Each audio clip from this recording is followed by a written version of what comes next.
It seems like a lot if you started with zero, but when you look at it against the greater scheme of things in the world, it's 0.1%.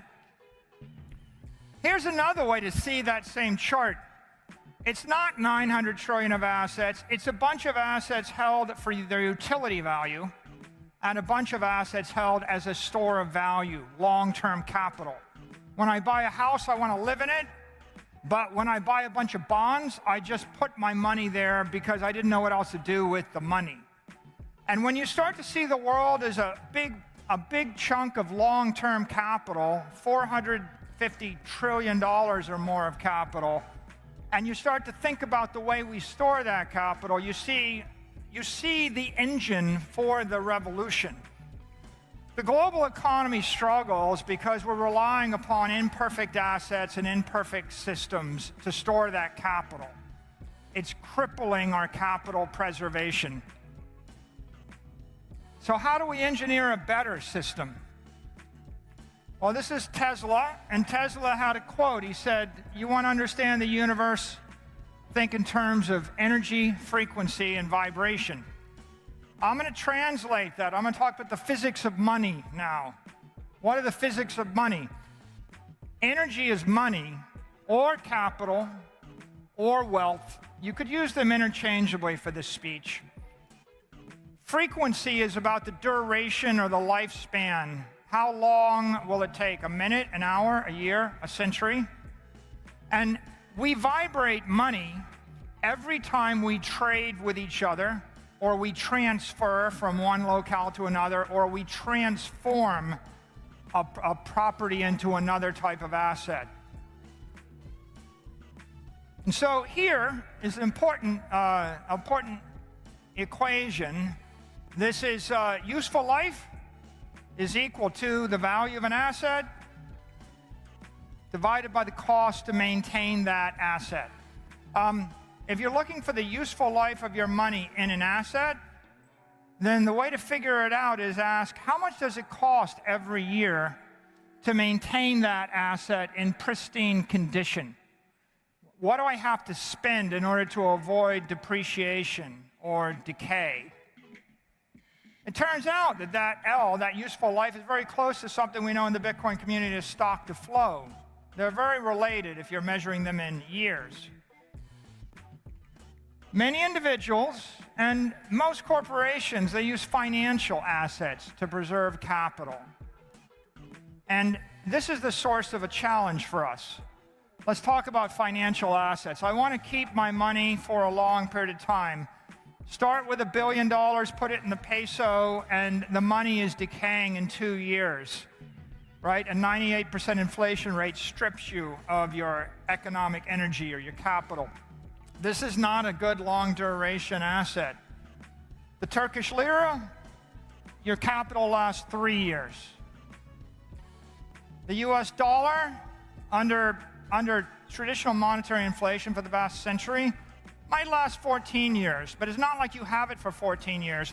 The life is being sucked out of you linearly over the 14 years. Put your money in a hedge fund. What's the annual cost? It's 2% management fee and then 20% of the upside. About 4% a year if you're investing in normal assets. That means it's a 25-year asset. Treasuries, you're going to get a yield, but the 3.5% after-tax yield goes against the 7% monetary inflation. Maybe your money lasts 30 years. Capital in a mutual fund where you pay a 1% fee, 100 years. That's about the best you're going to get. If you manage to buy a diversified portfolio at 10 basis points, the counterparty risk is going to drive you to a 1% cost. So those are your financial assets. We're running the world on a 20th century set of ideas, and on average, a financial asset is going to last you 30 years. We all know inflation dilutes the value of financial assets. But inflation is just the tip of the iceberg. You're also going to get diluted by tariffs and tolls and torts and transfers, taxes. We got all sorts of taxes, income tax, capital gains tax. Every time you vibrate and move the money, you get taxed on the money. And then if the taxes don't take you and the torts don't undo you, you've got weather and competition and obsolescence and politics, catastrophe. Those are the things that dilute the value of your capital over time. And if you want to maintain economic energy, you have to fight against that friction. Well, most people realize that's a frustrating endeavor and it's a no-win endeavor. So they give up on financial assets and they start turning to physical assets to preserve capital. Well, here's the physical asset, a Ferrari. Not a good way to keep your money forever, though, because after 5 years, you've spent as much on the insurance and the upkeep and the depreciation as it's worth. Yachts aren't much better. If you spend 10% of your money operating it, you also get hit with depreciation. Don't store your money in yachts. A home in Miami Beach, if you buy a $10 million house, you better come up with $10 million to maintain the house over 17 years. Now you've got no money left. Silver, 22 years. A warehouse, 40 years, maybe 50 years. Bar of gold, 62 years. A painting, 72 years. Land, the average property tax in the United States is 1.1%. That means your money is going to last 91 years unless the government reassesses the value of your property. Then it's going to last less than 91 years. The oldest family ranch in the United States is King Ranch. They made it 173 years. Every other family in the country failed.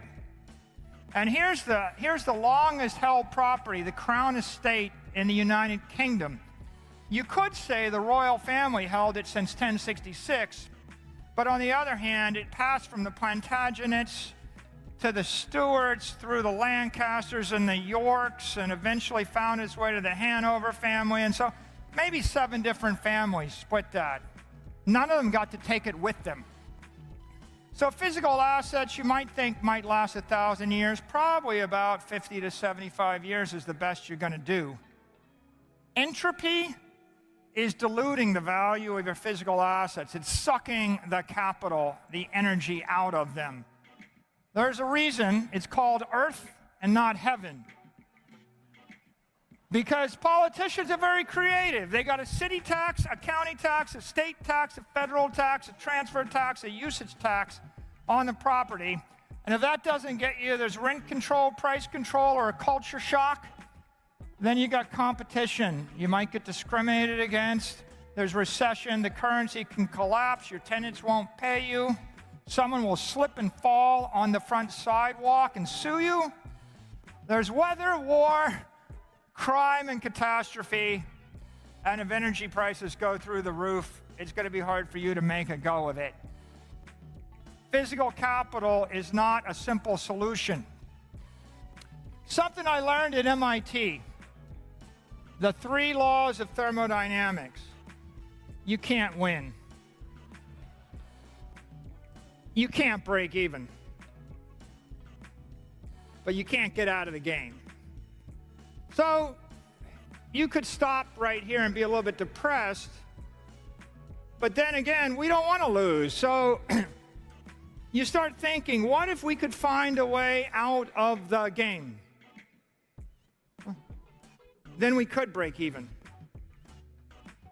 Then you could win. Satoshi found a way.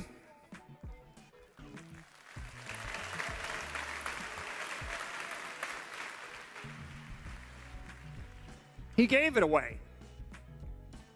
And he went away. And that's Bitcoin. Bitcoin is digital capital. That's what he created.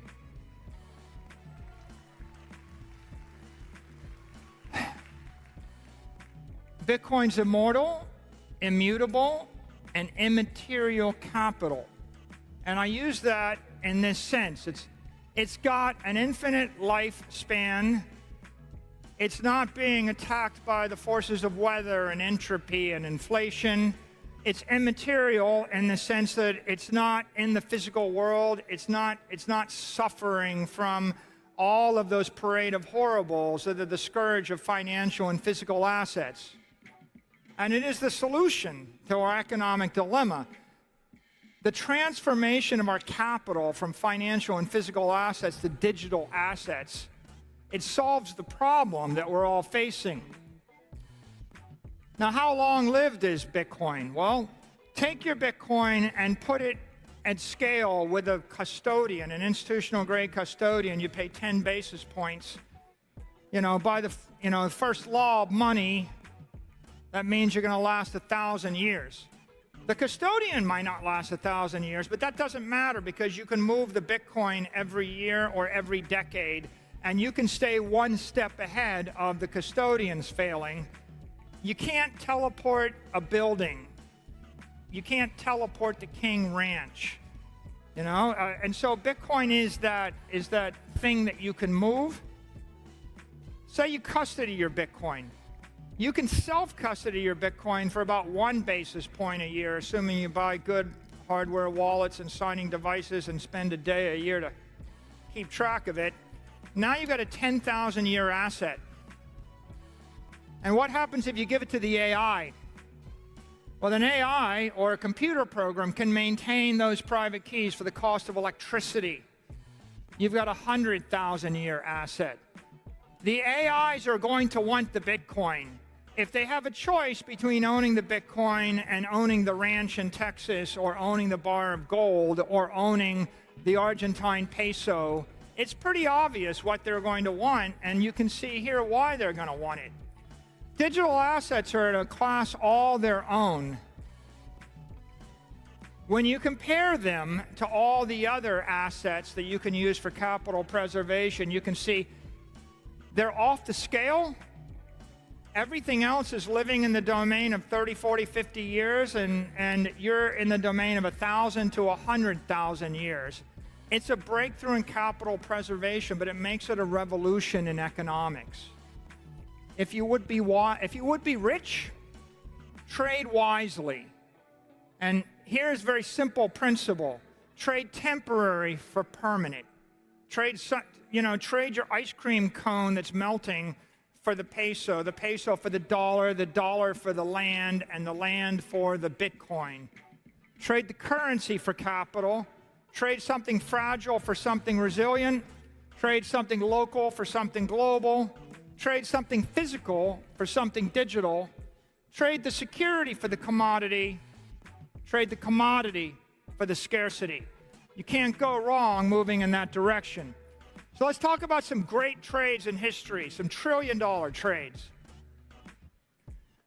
The Dutch understood naval power. They understood ships. They had thousands of them. They bought the best port in the New World for a couple of $100 in plastic and textile trinkets. And that's worth $2.5 trillion today. Okay?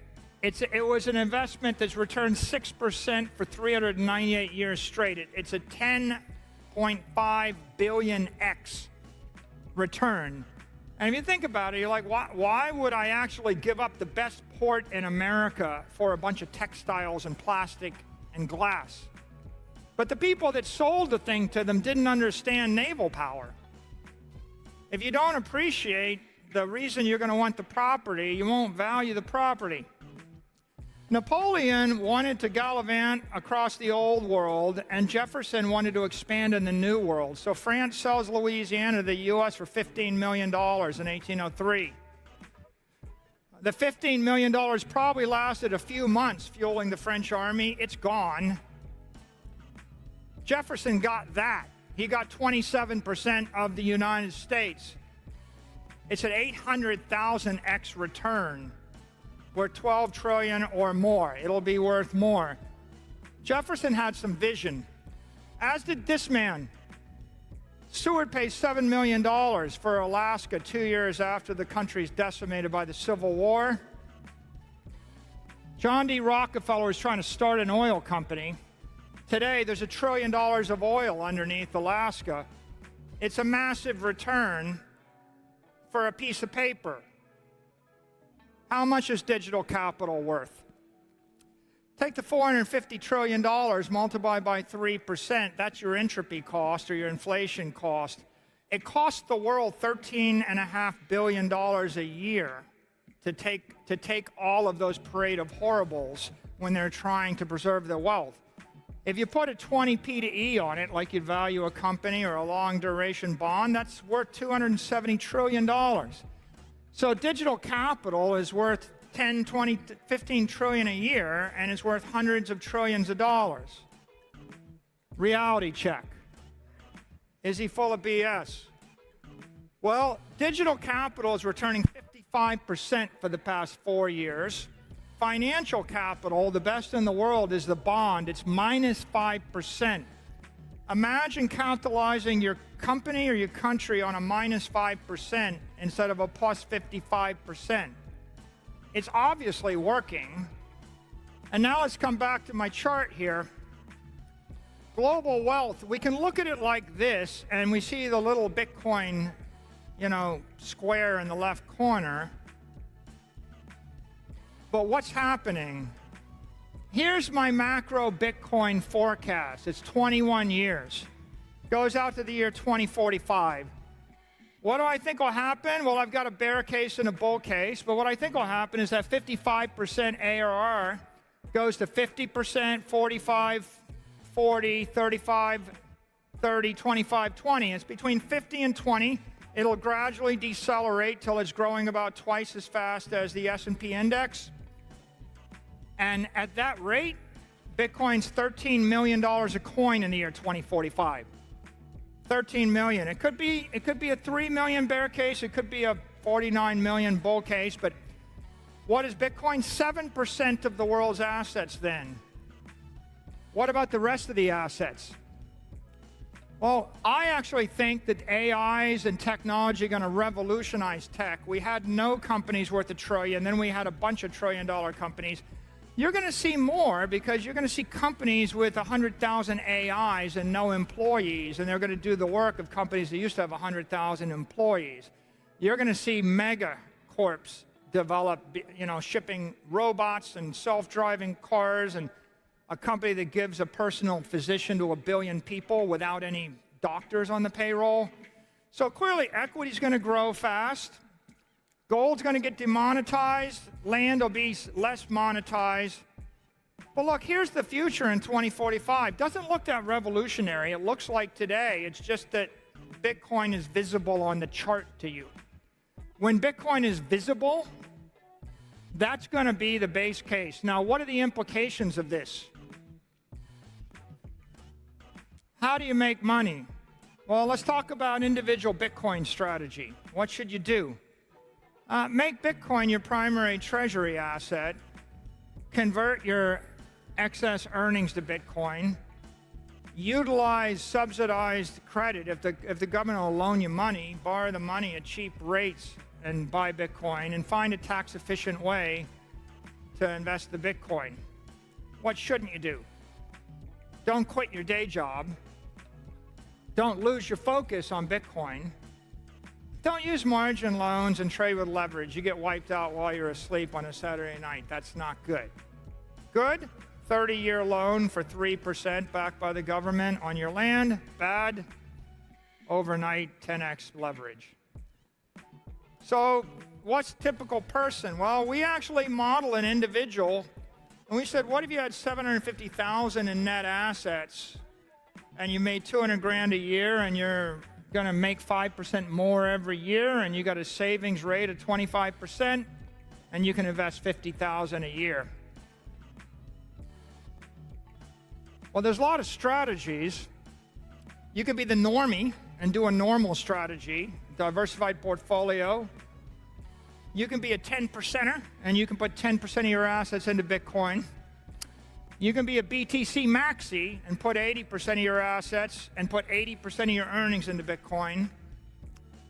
You could be a double maxi, and that's when you basically take an extra $250,000 loan against the house. And then the triple maxi is you finance the house for Bitcoin, you buy Bitcoin, you flip all your assets to Bitcoin, and then you move to a cheap tax jurisdiction where you actually can avoid some taxes and invest an extra 50 grand in Bitcoin, maybe a Singapore or UAE or something. What's the result? Well, this is the result. The normie ends up with $8 million in 21 years.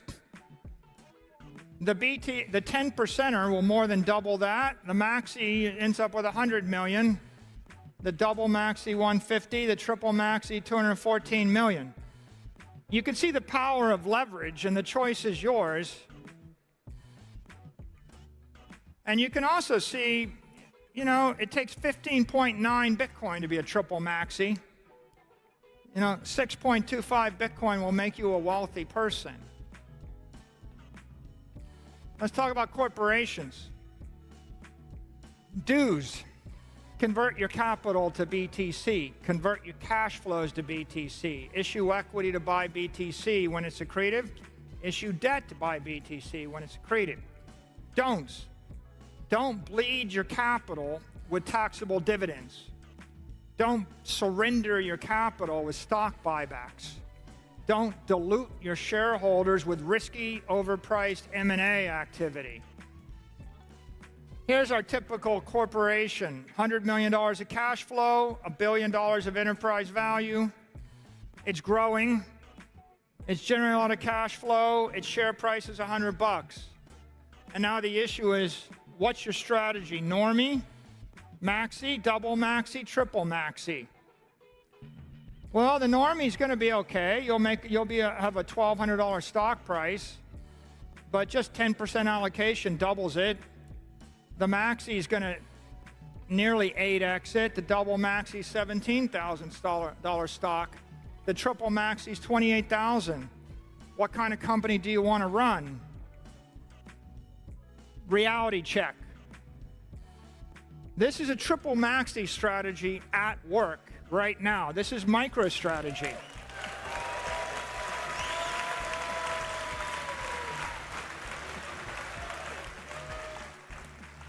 It will be 48 months on August 10th of this year since we started down this road. 48 months. And, you know, if you're running a company, and there's 300 million companies out there, if you're running a company and you think you can do what Microsoft and Apple and Google do, then good for you. You can get to a 20 to 25% ARR. If you want to copy NVIDIA, you will beat everybody. But I think that right now in the boardrooms of Microsoft and Apple and Google and Tesla, they're stressed out about copying NVIDIA. And the irony is, it's easy to copy MicroStrategy. I just gave you the playbook. It's simple.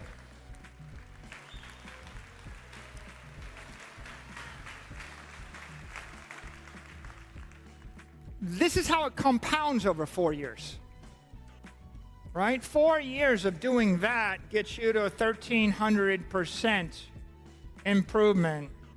So, bottom line, build a strong capital structure, avoid dilutive financial practices. Let's talk about an institution.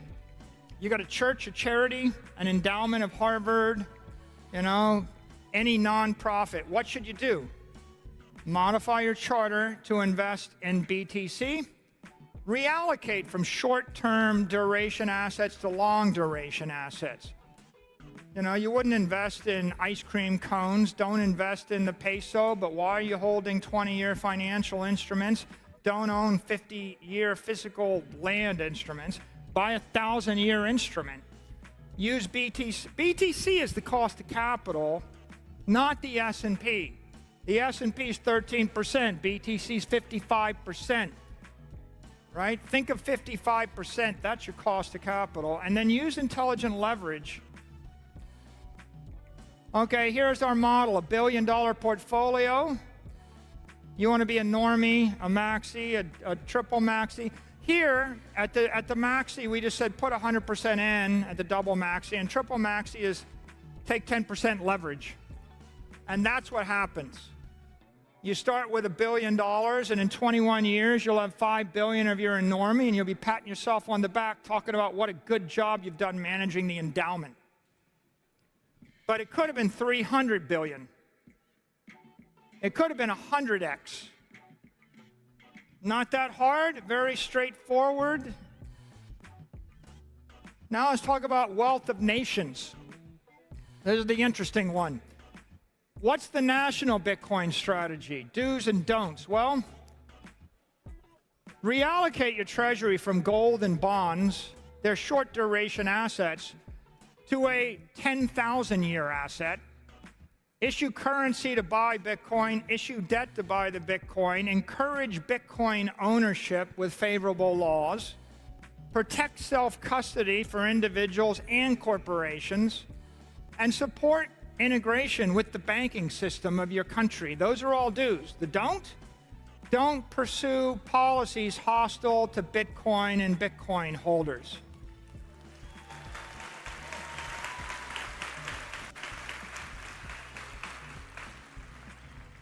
This one's not complicated.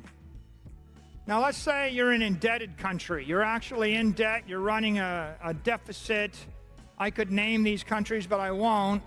I'm just going to say you owe a lot of money and you're struggling, your interest rates are high, and you don't know what to do.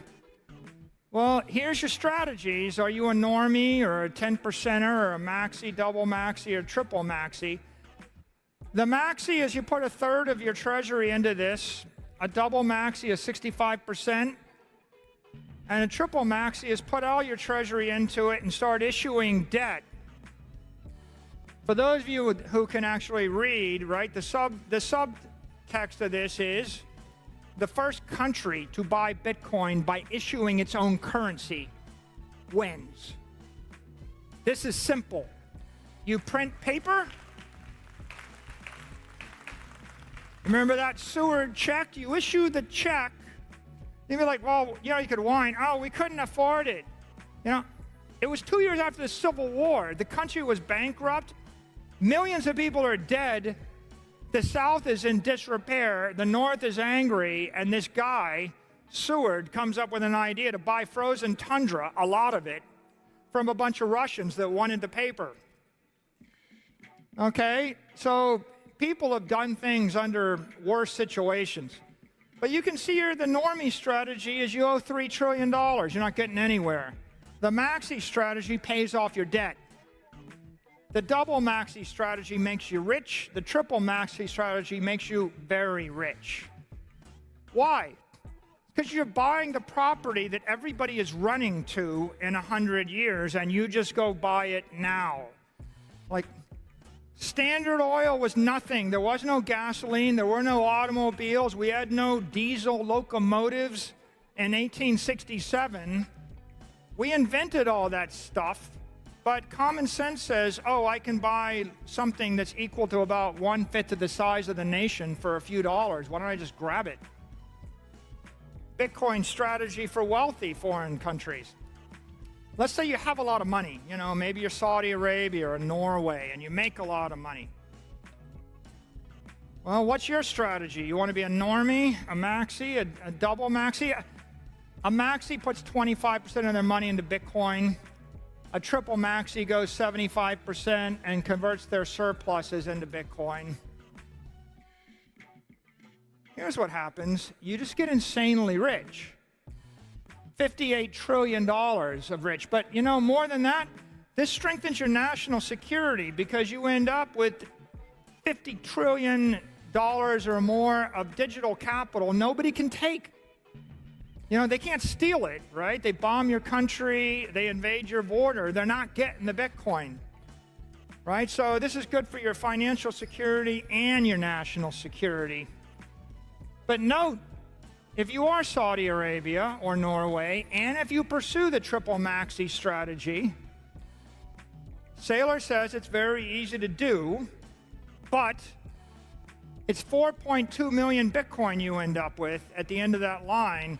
That means there's not a lot of room for triple maxis, not at the nation state level, right? There's going to be one, there might be two. At some point, right, this is an opportunity for an aggressive mover. You can have a lot of triple maxi families and a lot of triple maxi corporations, not a lot of room for triple maxi nations. And let's look at the U.S. U.S. is a special case. Well, the rules are still the same, right? Buy Bitcoin, sell the paper, get rid of your gold, go long range. And the don'ts are still the same. Don't harass the Bitcoiners. Don't send the industry overseas. Don't send the capital overseas. But what's our base case here? Well, we think that AI and new technology is going to drive growth. I mean, I'm going to assume that the United States is going to be run by competent executives, and they're going to harness technology, and we're going to actually take advantage of AI, and we're going to create robot cars and robots and billion-person websites that give you free accounting and legal and medical advice, and all that's going to grow our revenues faster than grows our expenses, and we'll eventually get to the point where interest rates come down. But the question is, what's the United States Bitcoin strategy? And we could be normies. You could be a 10%er. That's kind of like buying 500,000 Bitcoin. You could buy 1 million Bitcoin. A double maxi is 2 million Bitcoin. A triple maxi is buy 4 million Bitcoin.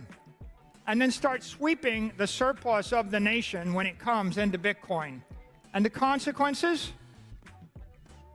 Well, if you're a normie, and you have great productivity growth and brilliant technology and the robots do all the work for us, you're still going to be in debt. It just won't get much worse. I mean, that'll save us. We need that.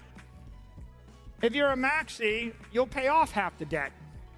If you're a double maxi, you got a surplus. And if you're a triple maxi, instead of owing 30 trillion, the nation has 30 trillion. Right? Bitcoin is not the solution to all our problems. It is the solution to half our problems. And the important point is, the other half are very complicated. They'll take a lot of people and energy. This half is simple. This is a very simple thing to solve half our problems. So Bitcoin is cyber Manhattan. Hundreds of trillions of dollars of capital are going to go there. We're going to demonetize Russian tundra and Chinese real estate and everything in Africa and all of the crappy buildings. Everything anybody bought that they didn't need, it's getting demonetized. You buy a Bitcoin, you owe a building. Otherwise, a boulevard, otherwise the entire neighborhood. It's only 276 to the third. That's what you're looking at right now. And I'm going to leave you with one quote. Satoshi Nakamoto kicked off the Bitcoin network January 3rd, 2009. On January 17th of 2009, 14 days later, 16 months before Pizza Day, when Bitcoin was worth nothing, and it was not going to be worth anything for a year, Satoshi Nakamoto said it might make sense just to get some in case it catches on. If enough people think the same way, it becomes a self-fulfilling prophecy. And never have wiser words been spoken. You're staring at $1 trillion of proof, but there's still 1,000x to come, and you have a lot more information at your fingertips. The writing is on the wall. Bitcoin is the future of capital. It's the future of money. It might make sense to get some, because it has caught on. Thank you.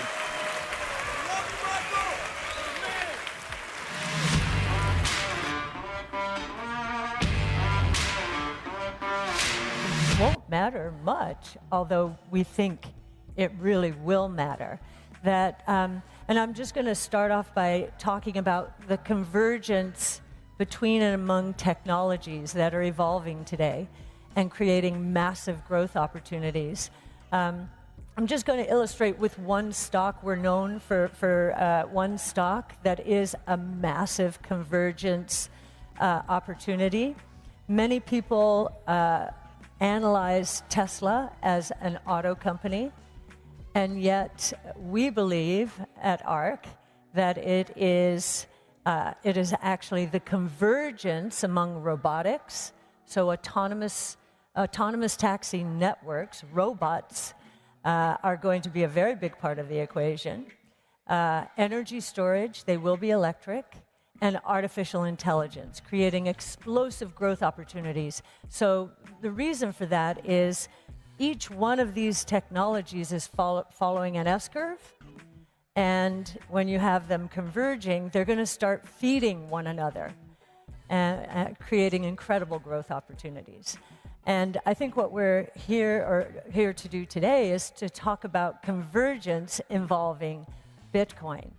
And I would say one reason that we've seen the price appreciation recently is the recognition more and more. There's a lot of education taking place, especially 11 ETFs issued at the same time. You've got 11 asset managers out there educating as many people as possible. And what are we saying to them to make this understandable? We're saying that Bitcoin is three very big ideas in one. It's a technology, right? But if you think about it, it's leveraging off the internet. It's the layer of the internet that developers didn't put in place in the early 90s because they never dreamed that financial services or commerce would take place on the internet. So it's simply the next generation of the internet. It is a monetary system, the first global, decentralized, private, no government oversight, no throat to choke, digital, rules-based, that's extremely important, monetary system in history. So there's tech, there's economics, and then the third thing, and this we brought to light with the ETF issuance, is it is a new asset class. And every asset manager, retail or institutional, has to consider putting a new asset class in their clients' portfolios. Why? Because of the low correlation of returns.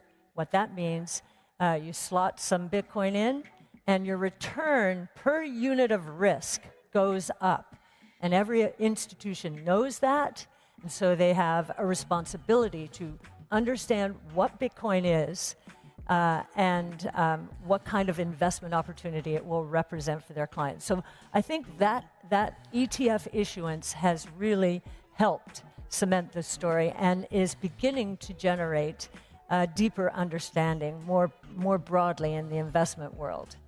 It certainly has, and I think that positions Bitcoin well to also be represented in other macro trends that asset allocators are attending to. You mentioned AI when you spoke about Tesla.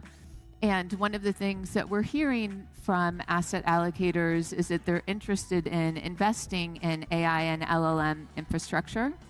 And you mentioned in what you just summarized that that Bitcoin, one of the things that Bitcoin technologies can do is fill a gap for payments on the web. Bitcoin can uniquely do that. But beyond that, what we expect to see in AI and the LLM space is an even higher demand for payments and a demand for micropayments at scale. And what's interesting about that is that that's an area where traditional financial systems aren't optimized for. And beyond that, in the crypto space, it's only Lightning, because of its architecture as a payment channel network, that can reach that sort of transaction volume, the TPS, transactions per second, that will be required in a web-based world or in a world where AI and LLMs are serving the needs of users and of enterprise. And so Bitcoin technologies have a role to play here. And for investors looking to invest in AI and LLM infrastructure, they have to think about what payments match the opportunity of the capabilities that those technologies introduce. And Lightning can do that. And so we're seeing Lightning mature as a payments technology at a moment where it's also applicable to a large macro trend. Sure, and I'll follow up on AI. What's going on in AI is amazing. We have been very aggressive in our expectations. And yet we're seeing, and Mark Zuckerberg this week talked about open source models and how this might accelerate many of the trends that AI has already triggered. And so I think what we're going to see is a couple of things. One, and we've learned this from the Lightning Network and some of the developers working on it, in Africa, I don't know if you know Roast Beef, but he's one of them. We did a brainstorm. We do a Bitcoin brainstorm every month in conjunction with Bitcoin Park.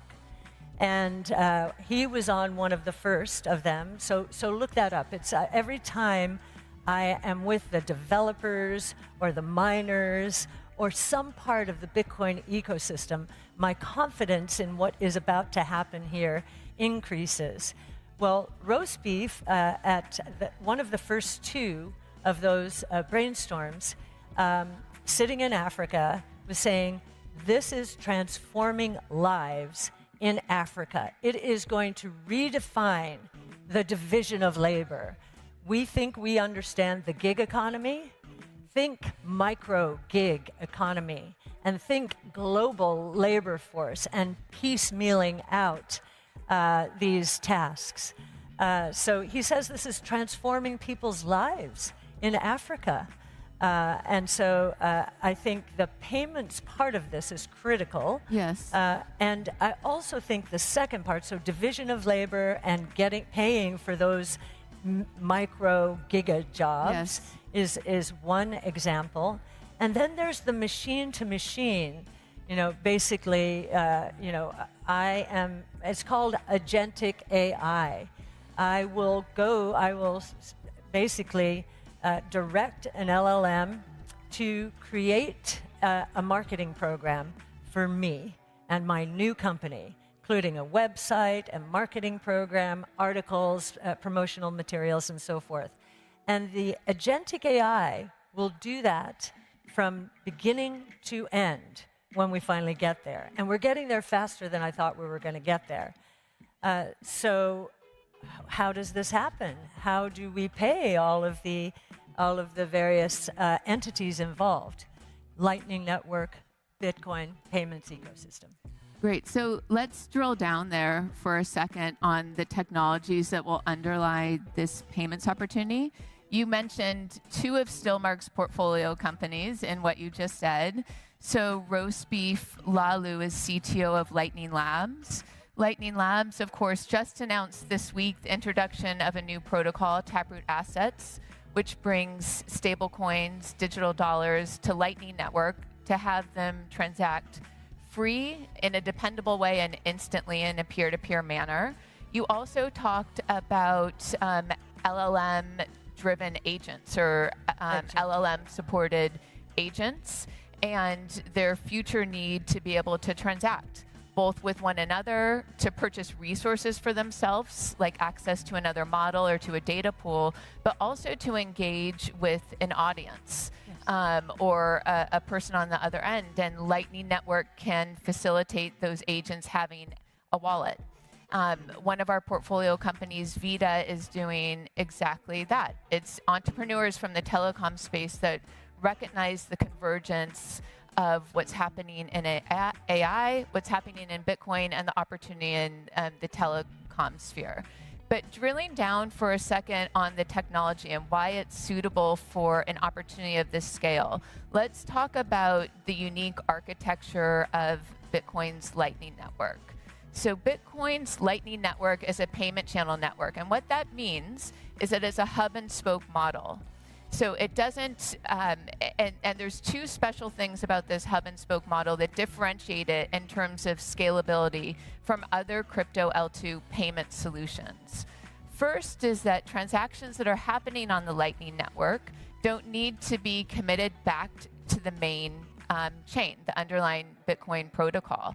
And what that means is that they are not constrained by block space. Second, they don't require a global state of transactions across the Lightning Network.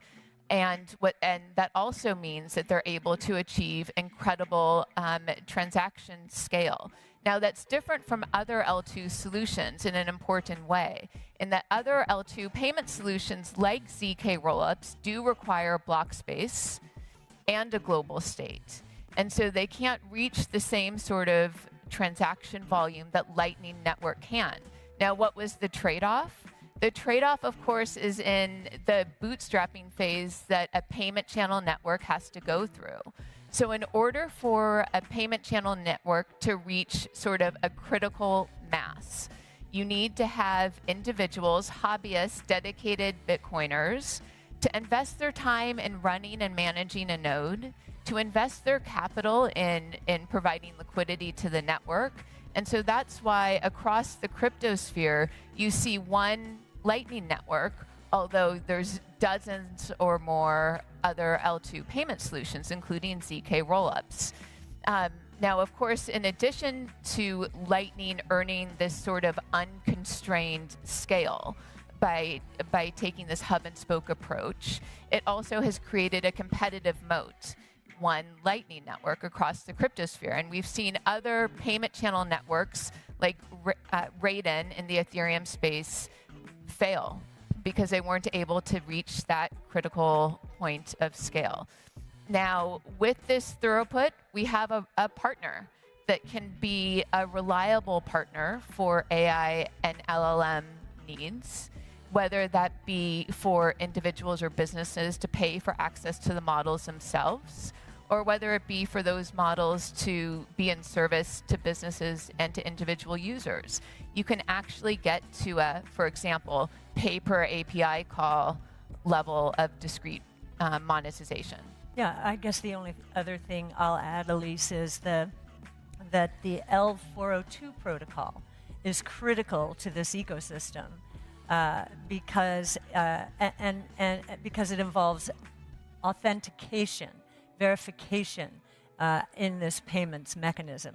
Critically important given how much can go wrong. Absolutely, and that's another protocol introduced by Lightning Labs. Yes. And so with L402, we're able to have a specific payment technology that addresses the per API call payments opportunity. And we have a partner for AI and LLM infrastructure and use cases that can help, I think, create depth and breadth in what is possible with AI. Yeah, so I guess just listening to Elise, who's her business, her venture fund is 100% focused on the Bitcoin ecosystem. You can see the depth of knowledge, and I know a lot of people are just thinking, okay, what's the price of Bitcoin going to be? One of the reasons Bitcoin's price will continue to go up is because of the opportunities that Layer 2 Lightning networks and the convergence with AI is going to create. It's going to be phenomenal. I think so. And Bitcoin's convergence with macro trends and broader technology exploration doesn't just stop with AI and LLMs, of course. Right. Macro investors are also talking about and attending to, for example, the energy transition, a movement into renewables. And Bitcoin fits very well there, both to accelerate what's being built and to stabilize the grid. I know that ARC has spent time in the energy space as well. Yes, the story there is when Elon Musk, Tesla, put Bitcoin on Tesla's balance sheet, he faced a wall of resistance and criticism having to do with the environment. And so we, along with Block, held a half-day seminar featuring Elon and Jack Dorsey, Steve Lee, for those of you who know him. And we were trying to disabuse them of this notion, the critics, that this is environmentally damaging. I'm going to back up just a little bit and say, I think that we're beginning to hear more common sense generally when it comes to that topic. To grow, we need energy. Technology progress takes energy. Now, maybe we can do it more efficiently, and we are, and over time, of course. But energy necessarily grows as the economy progresses. And if we're right, and the economy and the growth rate of the economy is going to accelerate because of the massive innovation that's taking place out there, we're going to need even more energy. So that's the first thing. But during the seminar, we were able to illustrate that Bitcoin mining in a utility ecosystem and other energy ecosystems is actually going to help us overbuild renewable energy, solar and wind. Why? Well, as you're putting in this renewable energy ecosystem, you're going to have utilities, going to have storage unit, and in sunny Florida, where I live now, the storage will fill up very quickly, and then it'll just be wasted unless it's put to some good use. Bitcoin mining is that use. And what does it do for the utility ecosystem? Okay, mining Bitcoin means you get Bitcoin. And if you're really trying to build out your renewable infrastructure and accelerate it, Bitcoin actually will be an enabler of that. And then, of course, the second one, we saw this with Exxon. I was so surprised to see them putting Bitcoin mining machines into natural gas fields to take instead of flaring gas and even worse, venting it, just using it to mine Bitcoin. That's Exxon. So pretty big buy-in here and pretty big proof points. Absolutely. So Bitcoin can be a reliable energy off-taker and an anchor tenant for new generation. And that can be used, we believe, to facilitate more efficient investment in new energy production. And we've seen that done on a smaller scale in Africa, yes. To go back to a region you mentioned where Bitcoin is flourishing. Yes. Stillmark invested in a company called Gridless that acts as an anchor tenant for new energy generation sites.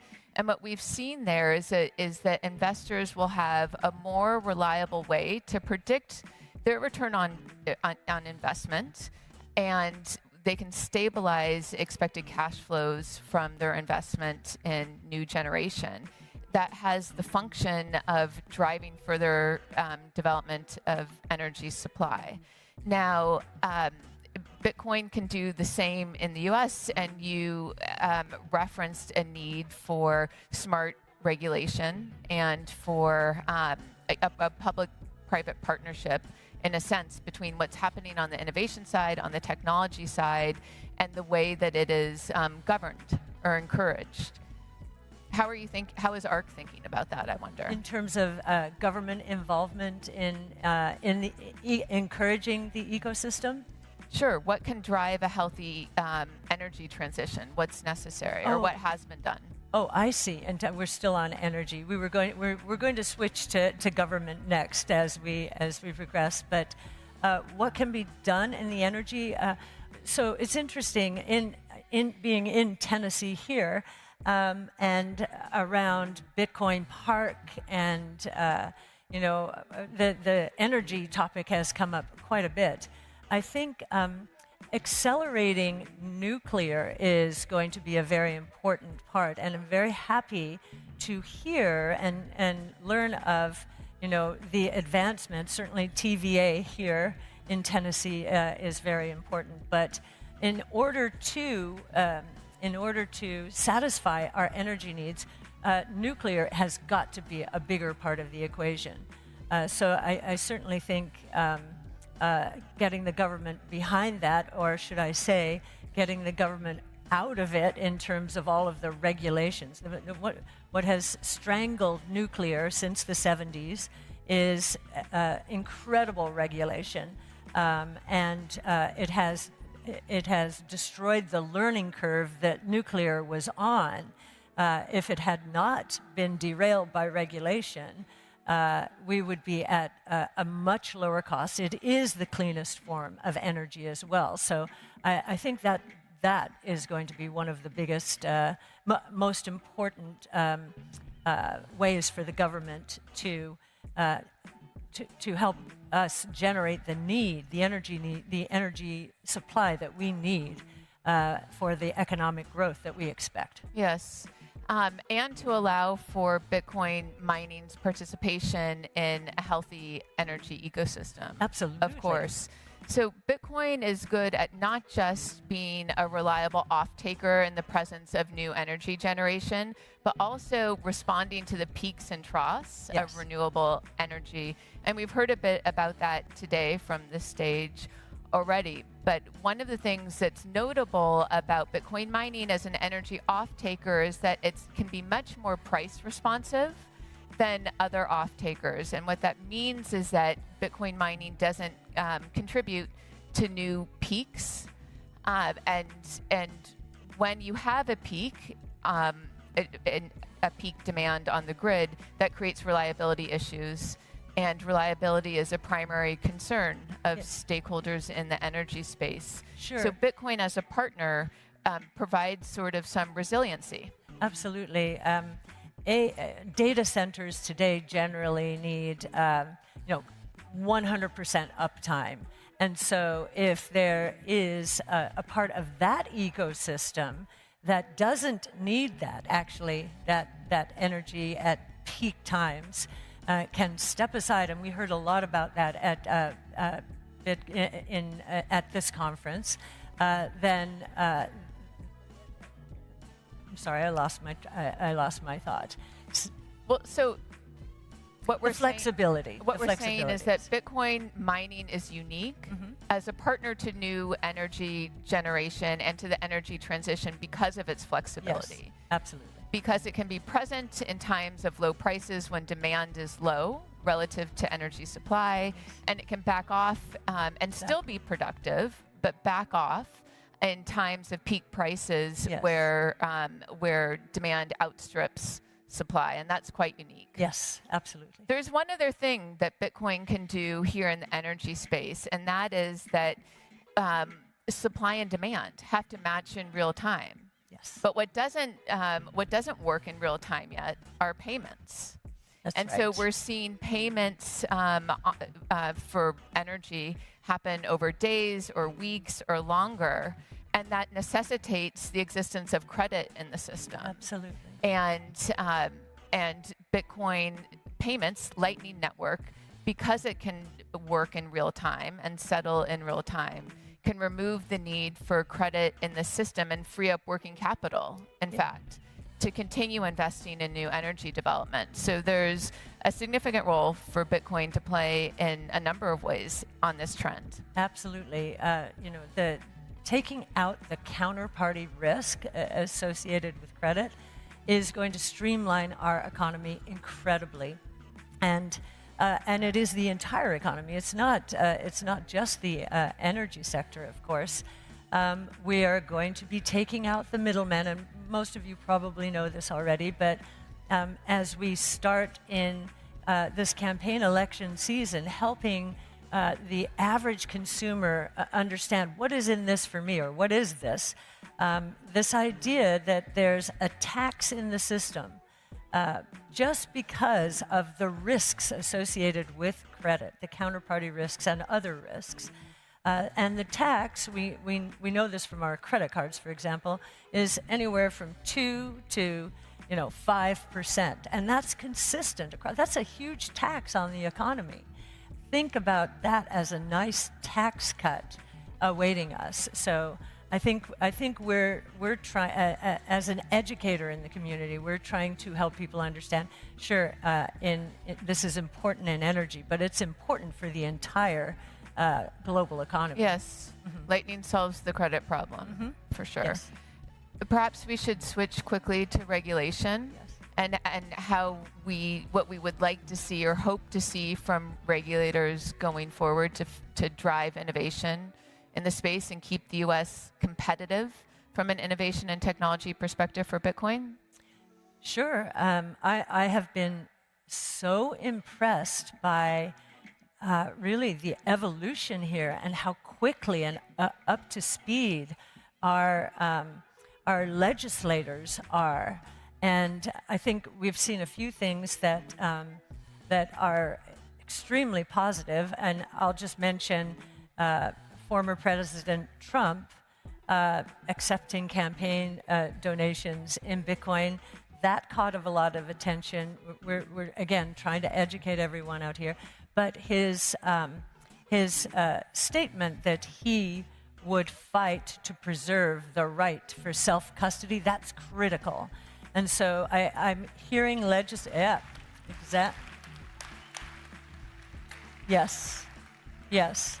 And while he does want all the mining to take the rest of the miners to come here to the United States, I think the ecosystem, the Bitcoin ecosystem would want that to remain very decentralized. That's an issue in there right now. But the understanding of this topic, and having met some of our lawmakers here, I am very hopeful that something is going to happen. I know there's rumors of a strategic Bitcoin reserve. Rumors out there. Yeah, there are rumors out there. Think about that. And if they do it in the right way, meaning, you know, this is not an instrument of monetary policy at all, but it simply goes on our balance sheet. Michael Saylor gave us some really good talking points there. This could be transformational. Fantastic. From our perspective, of course, we're interested in making sure that innovation is safeguarded. Self-custody, of course, is foundational to Bitcoin, and so to protect that is key as well. And then finally, I'll say that thoughtfulness and a research-based approach to regulation in this field is going to be important, and a focus on how traditional definitions apply to the Bitcoin space. For example, money transmitters. What does that mean in a Bitcoin or Lightning world? And making sure that as if you're running a node, for example, that doesn't have control over user funds, right, that you don't get mislabeled as a money transmitter.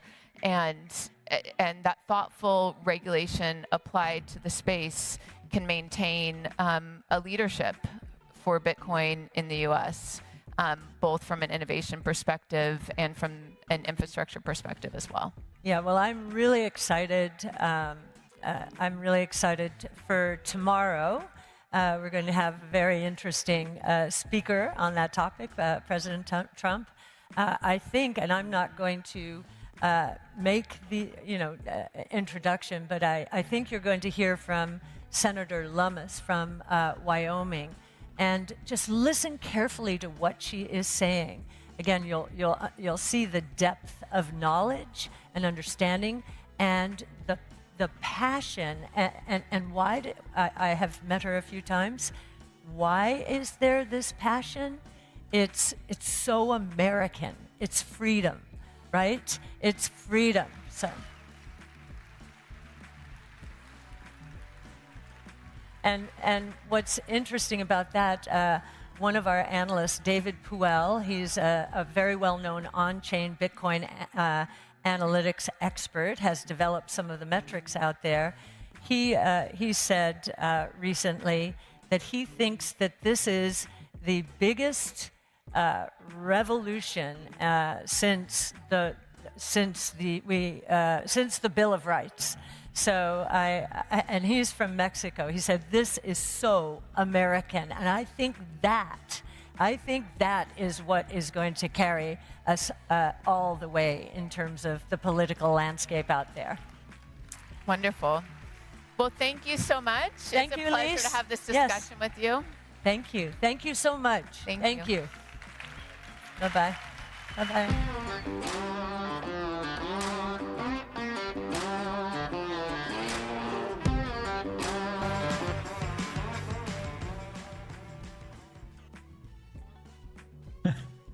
Hello, everybody. It's good to be with you. This is an amazing crowd. All right, everybody. I can't hear you, so I'm just going to plow right in. I want to say, first off, it's a pleasure to be with you. I spoke recently at the Bitcoin conference in Amsterdam, and The things we talked about were very different. It's remarkable what a difference we see in just 9 months.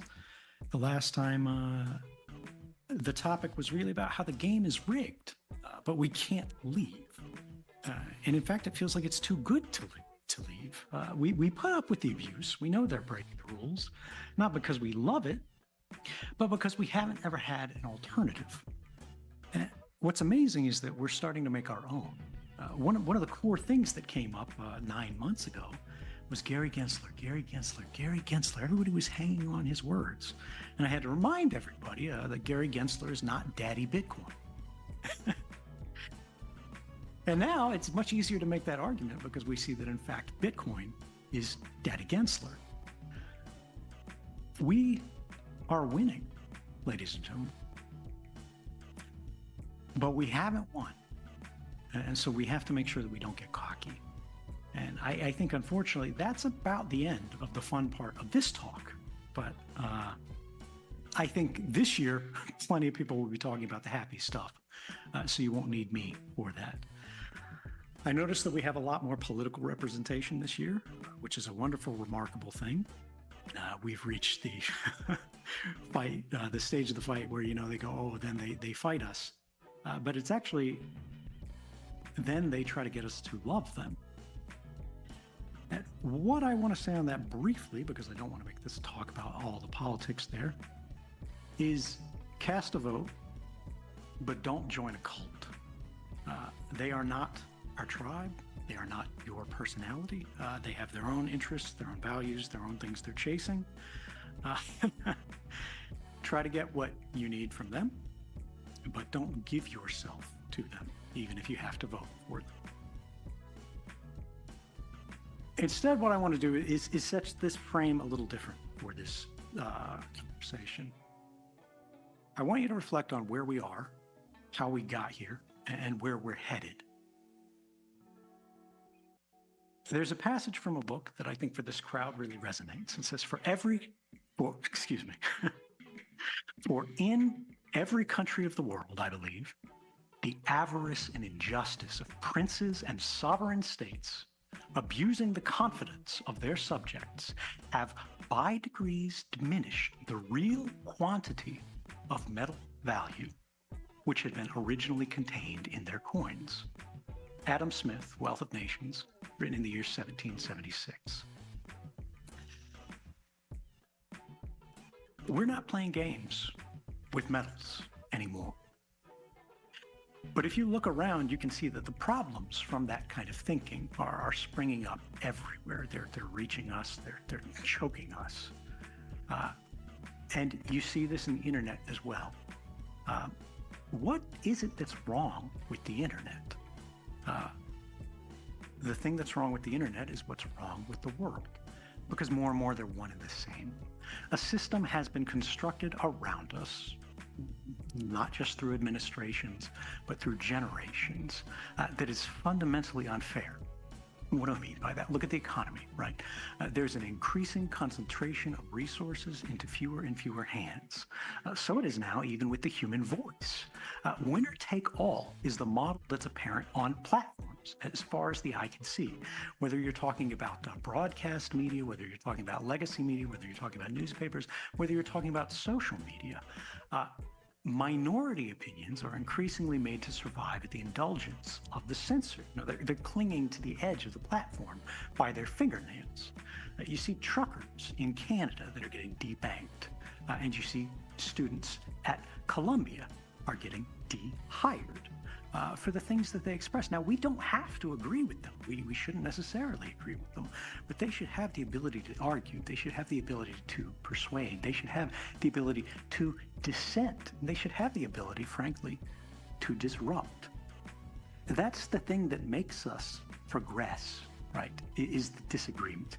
If we accept that the system that we inherited is the best that it can possibly be, it shouldn't change, it shouldn't be contested, what we're saying is that we've gone far enough. This point in history is the best, and it's not. We know it's not. Life is still difficult despite the many privileges, despite the many technologies that have blessed us. But somebody made those things happen. Every good thing that you enjoy is the product of someone's labor, the product of someone's effort, the product of someone's ingenuity, the hours of their lives being gifted to us, to the common species. And the system that has been built around us is designed to extract as much of that as possible and return that to the hands of those princes. You'll notice none of the things that I mentioned are, deeply technical in nature. It's all very broad and general audience. But the thing that I want to warn you about tonight is that I fear that that is about to change. Our lives have been increasingly intermediated by screens, by panes of glass, right? You are watching this either live on stage because you registered through a smartphone, through a laptop, right? Nobody went and sort of bought a ticket at the counter anymore. That's not how the world works these days. But in order to even set that computer up, to turn it on, to log in, to set up your account, to pull the smartphone out of the box, charge it, open it up, connect it to your Wi-Fi access point, you have to click OK to continue. You have to agree to somebody else's terms of service. You are made to pass through gates of permission that are owned and controlled by others, that do not answer, frankly, to anybody. You see Facebook, you see Google, you see how they've been abusing the trust of everyone in every country, right? You see the EU tries to get a handle on them. They're completely ignored. There was the GDPR, right? General Data Protection Regime, or regulation that was supposed to fix all of these problems. And it didn't work. They say, oh, we'll fine you, 4% of global revenue or whatever if you break the rules. That hasn't happened. And it's been years and years and years. Whether we're talking about governments, whether we're talking about corporations, we're talking about the same thing. We're talking about the systemization of technologies that are designed to order our lives to the benefit of the institutions. They are trying to organize us to benefit them. In some cases, we want this. We want to be able to cooperate. We want to be able to collaborate. We need to be able to work together, right? But we have to agree to this in some way. We should need to. And it's not like click OK to continue or say no and use the phone my way, right? It's click OK to continue or you can't use your iPhone. You can't use your Android phone. It doesn't matter whether Samsung makes it, whether Google makes it, whether Apple makes it. You play by their rules or you don't play at all. And that should be changing. We'll get to it a little bit later where we are making great strides in the context of money, which is why suddenly we see a lot of political interest in these audiences. They understand that there is a new center of power that is rising. But there is a new field of vulnerability that applies to all of us, including all of these luminaries that will be speaking on stage here. And that is artificial intelligence, right?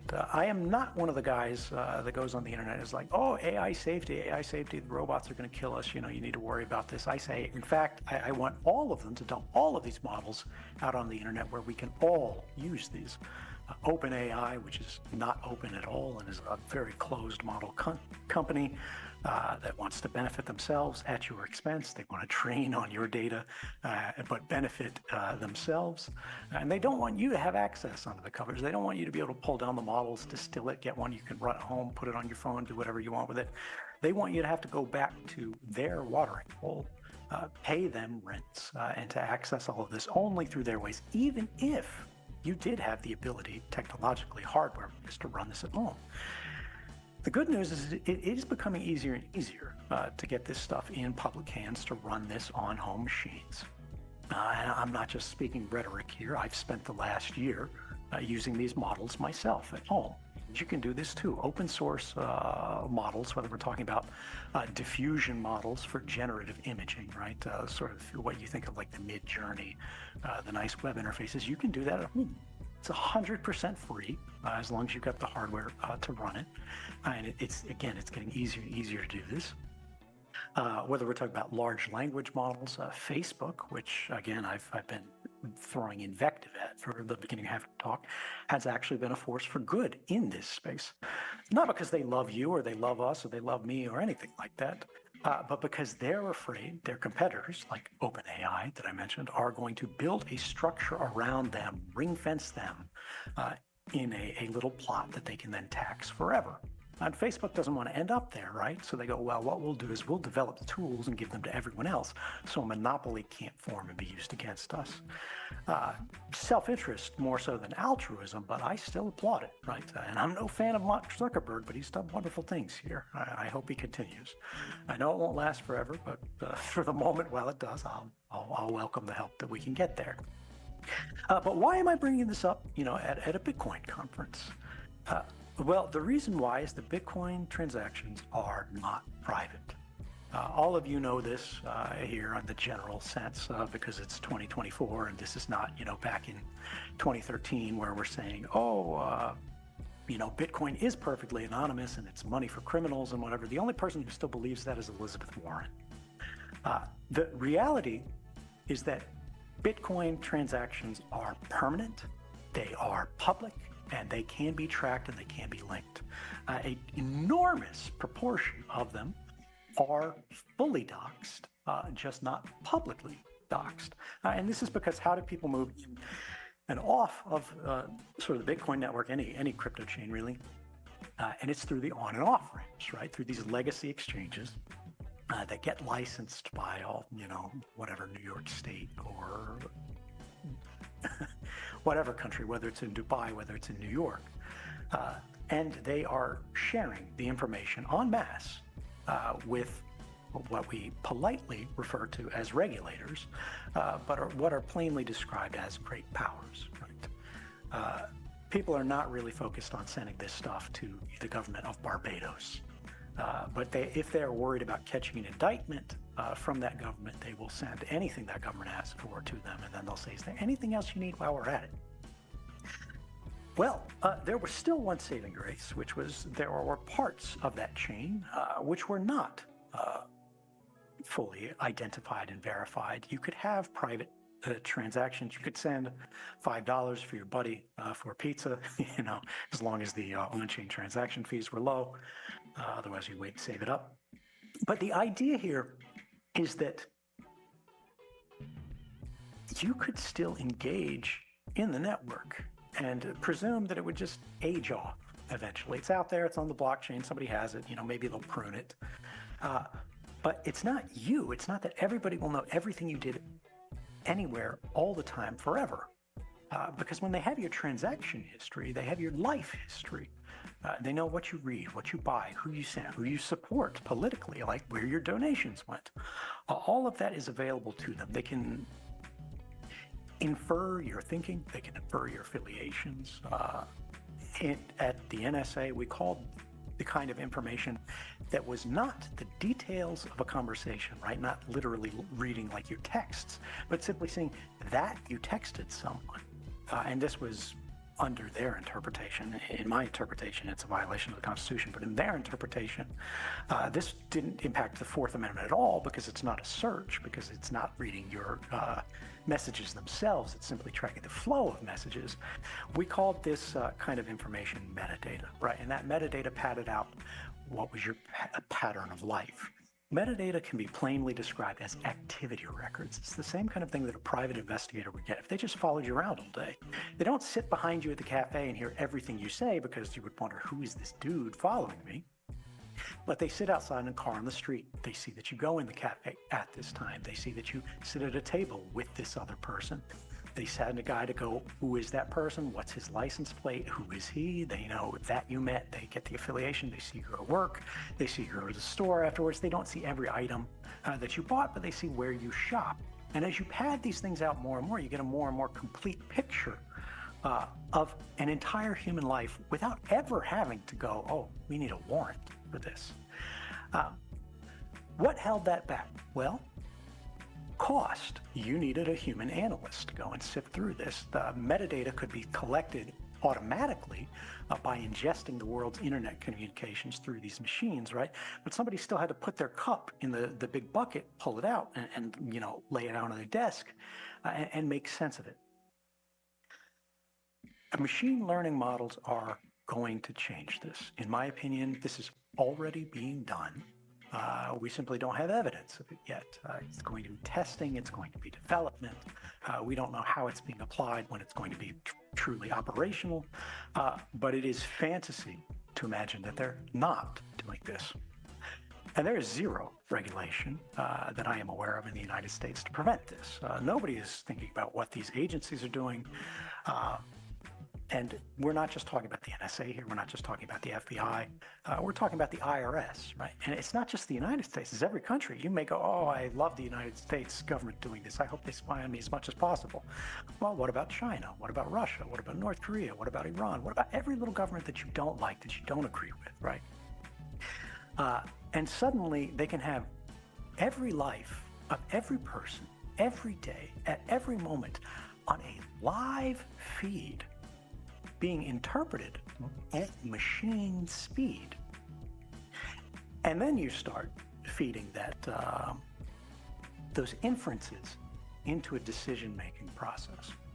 This is the reason that I bring up the protesters at Columbia University, protesters in Canada, right? It doesn't matter whether you're liberal, it doesn't matter whether you're conservative. If you stick out, if you stand out, you're going to become non-normative. Or rather anomalous. What I am afraid is likely to happen quite quickly, right? Probably not this year. Within 3 years, it'll begin being done, I think at some scale, and within 5 to 10 years, it'll be done absolutely regularly, routinely, is that they're going to take all of the transaction information that they can get. And this is going to start with big banks going on their own personal data sets. It's going to flow from there to people going, oh, where can we get this information publicly? Well, the Bitcoin blockchain is available for anyone for free at any time, right? And how do you train these models? You need learning sets. You need training data. You need data sets. So they're going to pull everything they can. They're going to feed it through these things, and they're going to try to teach them originally, I think this is going to be the easiest thing, what does a normal transaction look like? You know, what do 95% of them look like? And then they're just going to go, what is anomalous? What is strange? What is unusual? What doesn't quite fit? And then they're going to go from that's a 5% probability down to 3% probability, then try to get it smaller and smaller and smaller until they can just basically have people that are getting reports spit out on their desk, little, chat messages to their terminal, basically. They're saying, this just happened, this just happened, this just happened.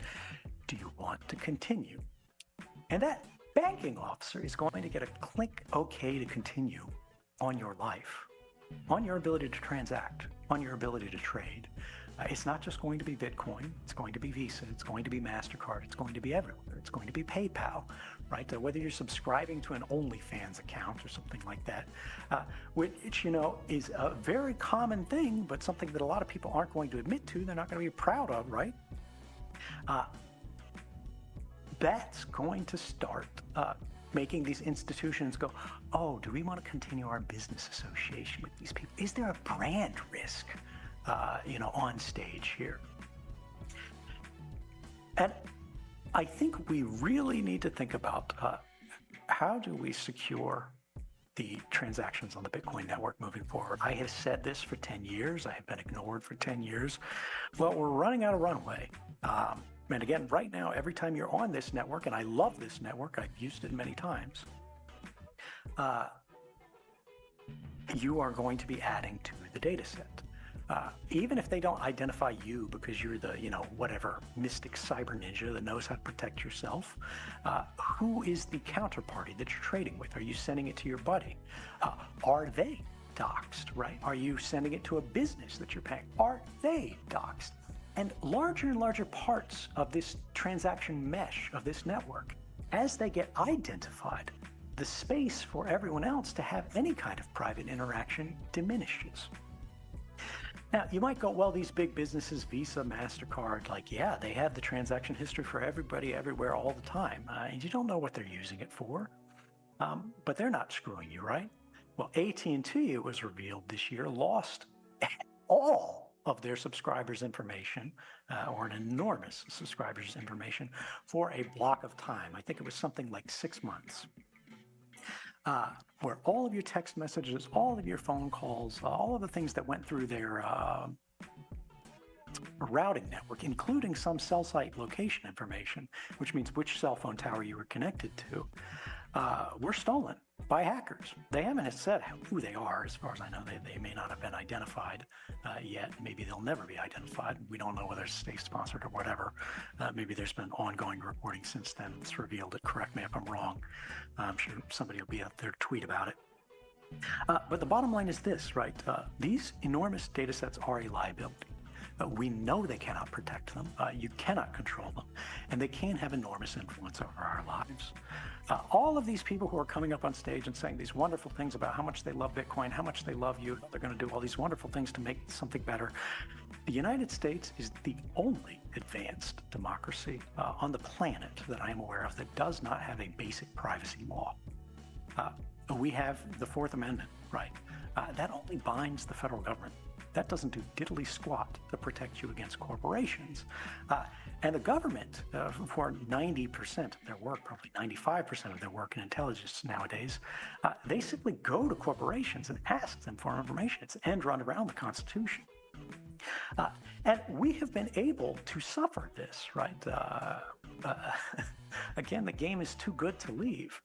Not because we love it, but because we haven't had a choice.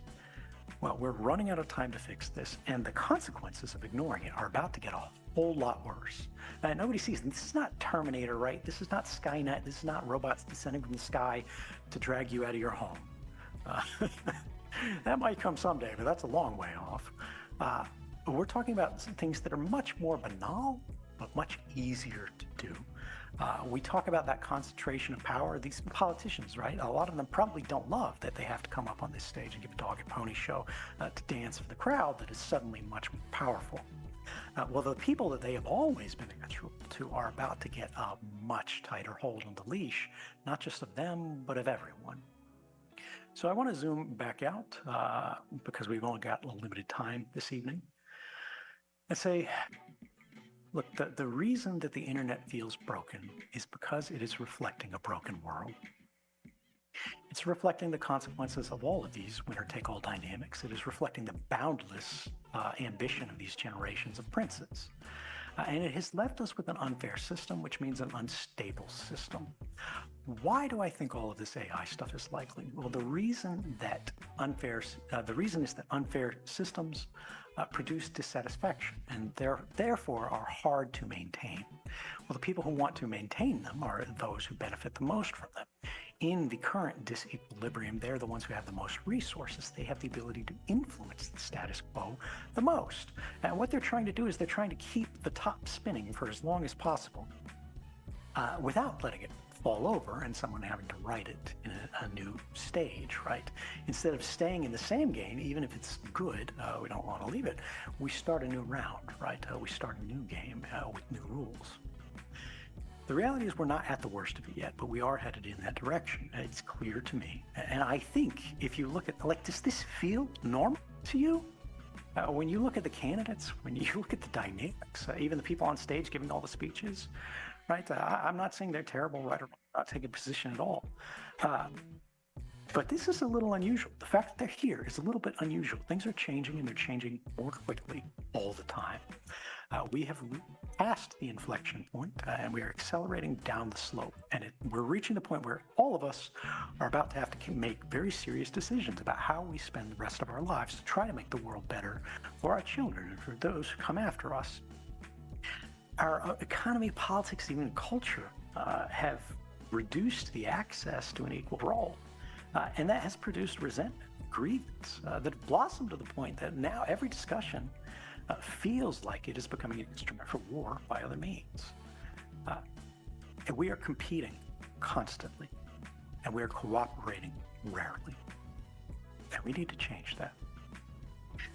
Because if you ask yourself, who is it that's competing, for all of the highly energized talk about like radicalism, the increase of extremism, which is not wrong, it's unevenly distributed. I see very little in the way of like cutthroat competition and blood sport amongst the banks. As far as the average worker is concerned, but whether we're talking about this election or any other in the last 20 years, a given election tends to result in what feels like a different uniform of the same cop. And that's a problem. Elections do have consequences. They do matter, right? There are differences. But sometimes it feels like they're less meaningful than they should be. And that is, I think, what we're all feeling. That is the seed of all of us. We are supposed to have our hands on the lever as a collective public, as the commons, right? And we still get to cast our votes, but it seems like our votes are not as meaningful as they want. Do you really believe that the two frontrunners are what the collective will of this country would choose as the two best Americans, right? When you were a child, when you were in school, they're like, oh, the president's the best person. Does it feel like that? I don't think so. And so that leaves us with the questions to walk us out of this. The question that we're being confronted with every day, what are you going to do about it? The reality is not much, right? Right now, if you're the average person, you're going to post a mean tweet, about somebody you don't like, and then post a picture of yourself looking cool on Instagram and forget about it. You want to watch your shows, you want to go home, you want to be comfortable, you want to, get dinner, you want to go to bed. You've got a job to do, right? You've got rent to pay.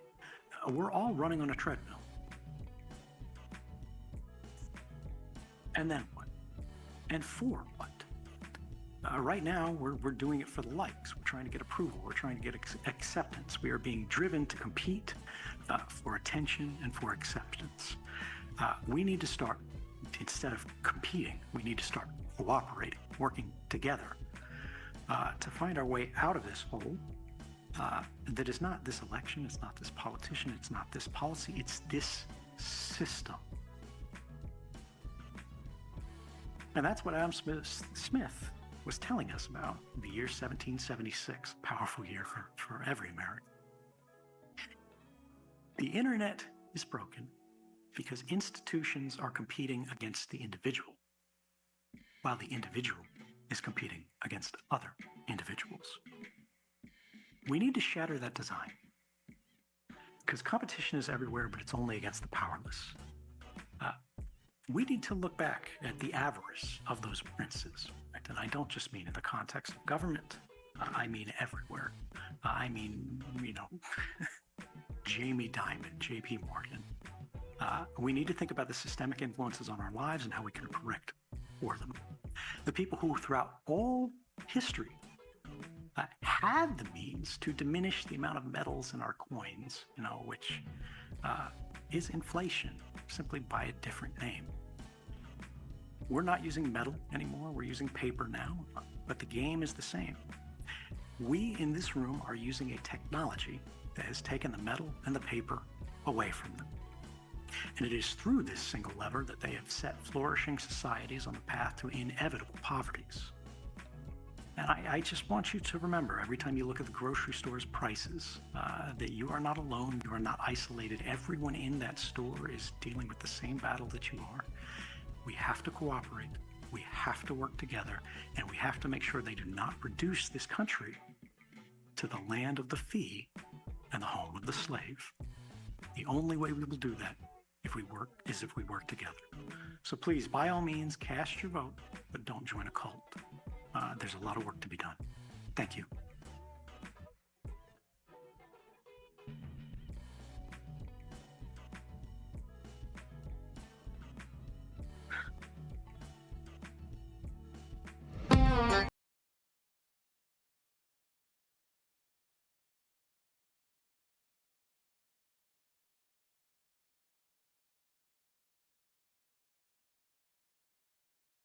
Bitcoiners.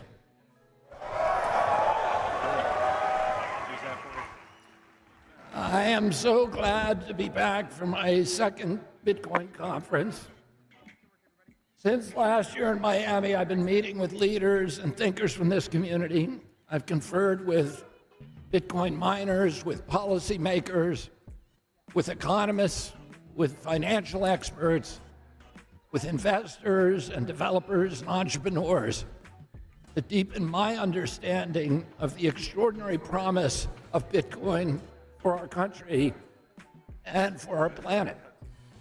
after all I've learned, I intend, as President of the United States, to sign an executive order on day one, directing the Department of Justice and the U.S. Marshals to transfer the approximately 200,000 Bitcoin held by the U.S. government to the United States Treasury, where it will be held as a strategic asset.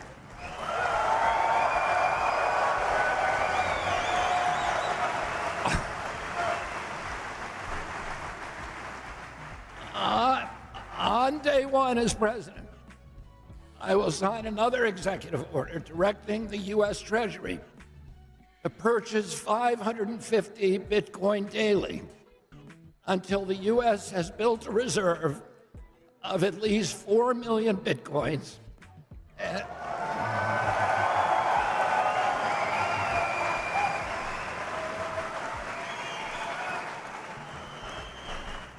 And a position of dominance that no other country will be able to usurp. Our nation holds approximately 19% of global gold reserves. This policy will give us about the same proportion of total Bitcoin. The cascading impact from these actions will eventually move Bitcoin to a valuation of hundreds of trillions of dollars. On day one as president, I will sign also an executive order directing the IRS to issue public guidelines that all transactions between Bitcoin and the US dollar are unreportable transactions.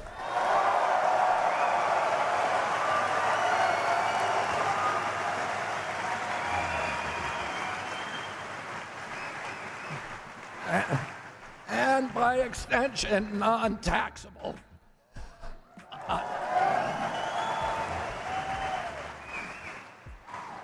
On day one as president, I will also sign an executive order directing the IRS to treat Bitcoin as an eligible asset for 1031 exchange into real property.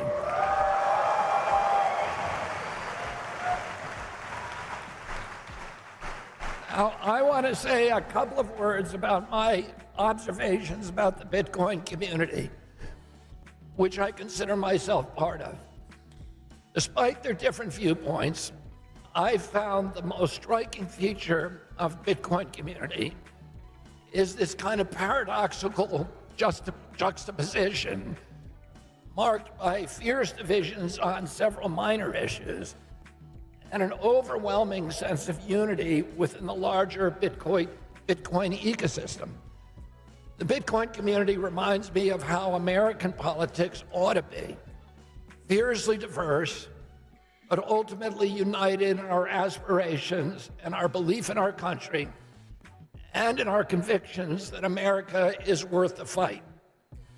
And in the end, we all come back together, united in our belief that Bitcoin is a technology for freedom, for optimism, for independence, for democracy and transparency. It is the currency of hope. It is the perfect currency.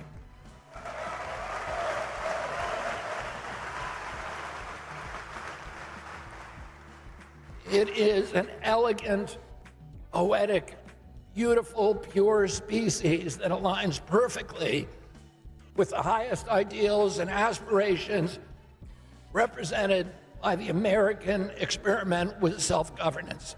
It is incorruptible, it has integrity, it has self-sovereignty, it promotes personal responsibility and accountability, it is decentralized and democratic, it is small on government and large on personal freedom. Bitcoin is anti-war. It is a fierce, merciless, and insurmountable foe of government corruption.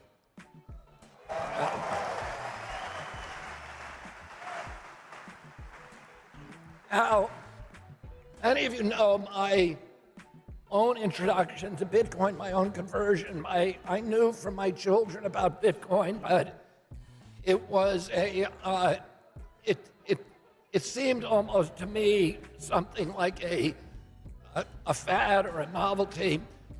And then I saw what happened in Ottawa. I was running at that time the Children's Health Defense, which was the premier advocate for medical freedom in our country. And we had embedded with the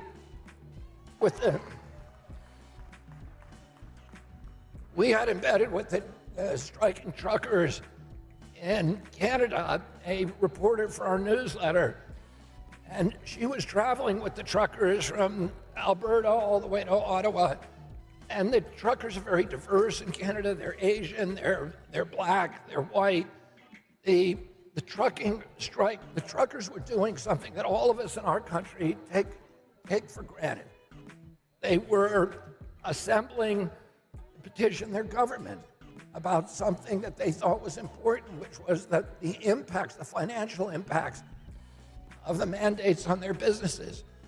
If you look at the videos of that event, it was like Woodstock. People were giving out water bottles, they were picking up trash, they were playing music, they were being kind to each other. But it was portrayed by the Canadian government as a right-wing, extremist, violent terror organization. And the government began using facial recognition systems and other forms of surveillance to learn the identity of the truckers, looking at their license plates, etc. And then it froze their bank accounts. And it froze their $12 million PayPal account. And when Canada did that, it occurred that the premier template of democracy in the world besides the United States, it occurred to me immediately that transactional freedom was as important as freedom of expression in the First Amendment.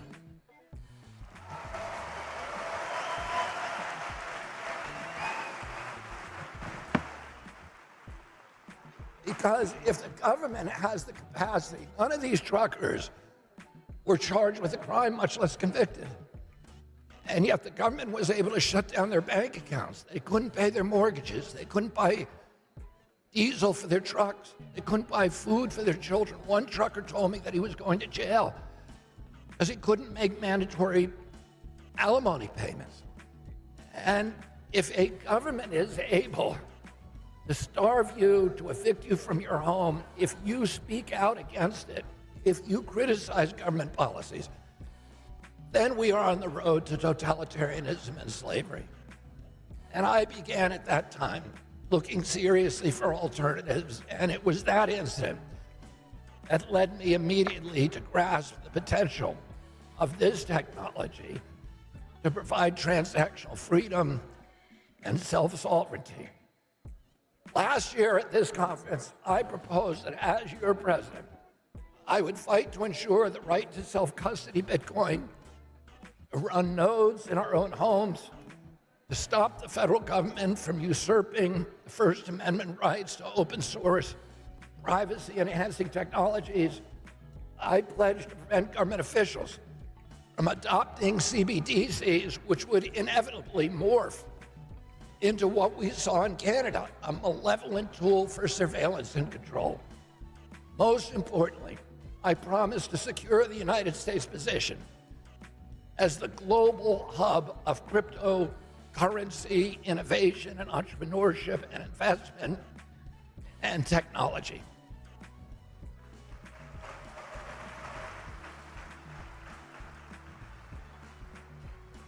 As a lifelong environmentalist, I embrace Bitcoin as a mechanism for incentivizing greater investments in green and renewable energy production. After the time I spent with Bitcoiners last year, I left the Miami conference so enthralled with optimism and excitement about Bitcoin and its potential to eliminate the national debt as a hedge against inflation, its promise to guarantee personal freedom, to restore the American middle class, to end government corruption, to defund the war machine, and to protect our environment. And I happened just before that at Miami Convention, I got a big check from the fees from winning the Monsanto case. And I took most of that check, which represented the largest portion of my personal wealth, and I invested it all in Bitcoin.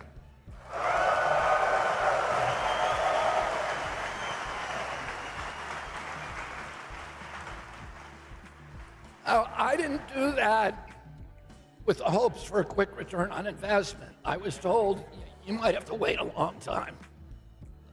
And you might have to have a lot of anxiety and angina.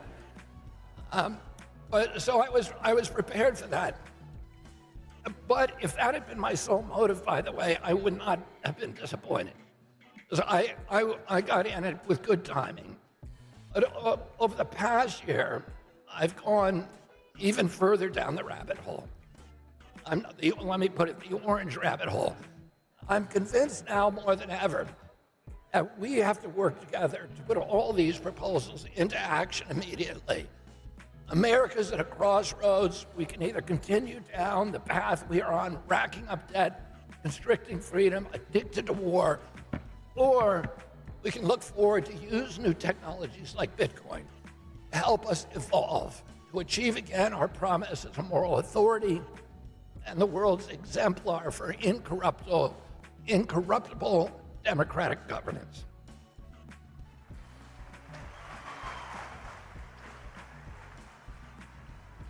Now, I'm very happy to learn that I'm not the only one talking about Bitcoin in this year's election.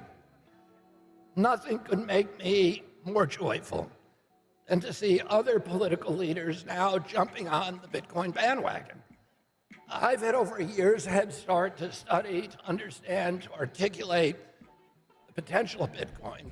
And my goal as the first Bitcoin president will be to enact policies that will make America the world's greatest representative for Bitcoin and a proponent of its democratic values. I grew up assuming that America would always maintain its status as the world leader, the leader of the free world. But ever since the collapse of the Soviet Union in 1993, we've paradoxically been moving in a declining spiral away from that role. Hubris, military adventurism, and corruption have put America's political and economic power in precipitous decline. Our dollar is rapidly losing its reserve currency status because we've weaponized it against other countries. When we disagree with the policies of another country, we kick them off the SWIFT system and we debank them. As a predictable result of that strategy, the BRICS nations are now in the process of de-dollarizing by getting off the petrodollar. They realize that trading their commodities and other hard resources for money that is printed out of thin air is a losing proposition. This trend will likely accelerate until we make the tough transition toward backing our debt obligations with hard assets again.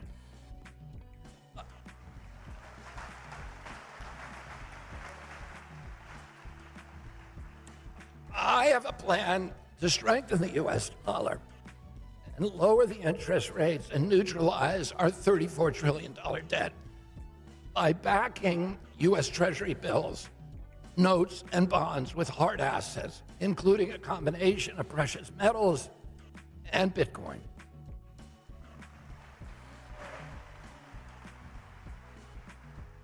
Backing U.S. debt obligations by collateralizing them with hard assets not only restores strength to the dollar, it reins in inflation, and it will usher in a new era of American financial stability, prosperity, and peace. The world needs to believe that we have safely handcuffed our government and its ability to create money out of thin air with no proof of work.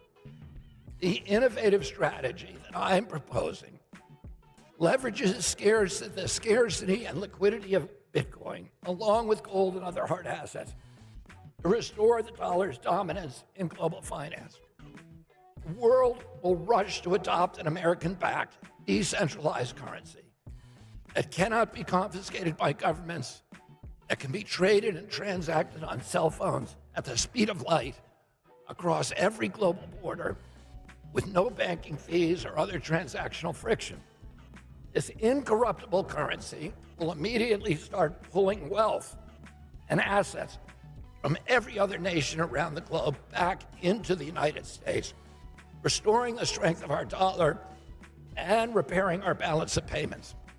6 months before his assassination, my uncle President John F. Kennedy, signed an executive order that put silver coins in competition with the notes issued by the Fed. His intention was to rein in Fed discretion. He had been a critic of Fed policy, and he hoped to end the discretionary monetary policy and the inevitable debasement of the US dollar. He understood that a highly leveraged economy leads directly to the destructive kind of wealth inequality that is today eroding American democracy and generating violence and division and discontent and hopelessness. Notably, after my uncle's assassination, the government immediately stopped issuing those silver coins and power returned to the Fed. My uncle apparently understood the potential for the Fed to evolve itself into a tyranny. Bitcoin has the potential to return monetary discipline to the Fed and to restore the dollar as the unchallenged global reserve currency. And just as Bitcoin can fortify the dollar, it can also secure America's position in cyberspace. I understand that tomorrow President Trump may announce his plan to build a Bitcoin Fort Knox and authorize the US government to buy 1 million Bitcoin as a strategic reserve asset. And I applaud that announcement, and we should all applaud it.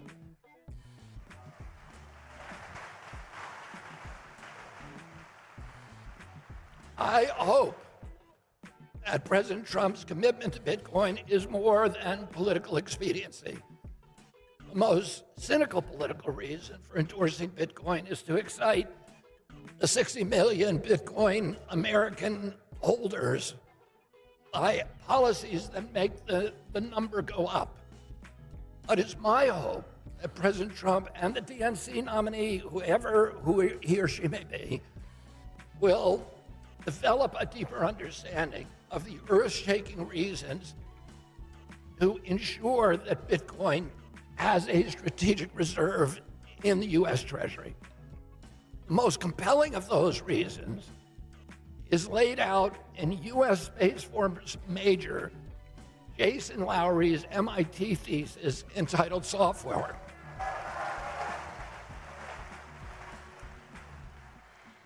Major Lowery points out that Bitcoin has been mischaracterized as money, when in fact it is a cyber defense system that will protect our online identities and data in cyberspace. Just as we have an Air Force to protect our skies and a Navy to protect our seas, Bitcoin can protect us against potential cyber attacks. It is a cyber defense weapon and a classic example of unrecognized use. Here's an analogous example. The Chinese invented gunpowder, and then they used it as medicine for 200 years before other countries recognized that it was the most potent tool for power projection. Today, the popularly assumed use of Bitcoin is money, but Bitcoin is also a power projection weapon that can protect our currency and everything that we do online from cyber attacks. The first country that recognizes this function will be the new global superpower.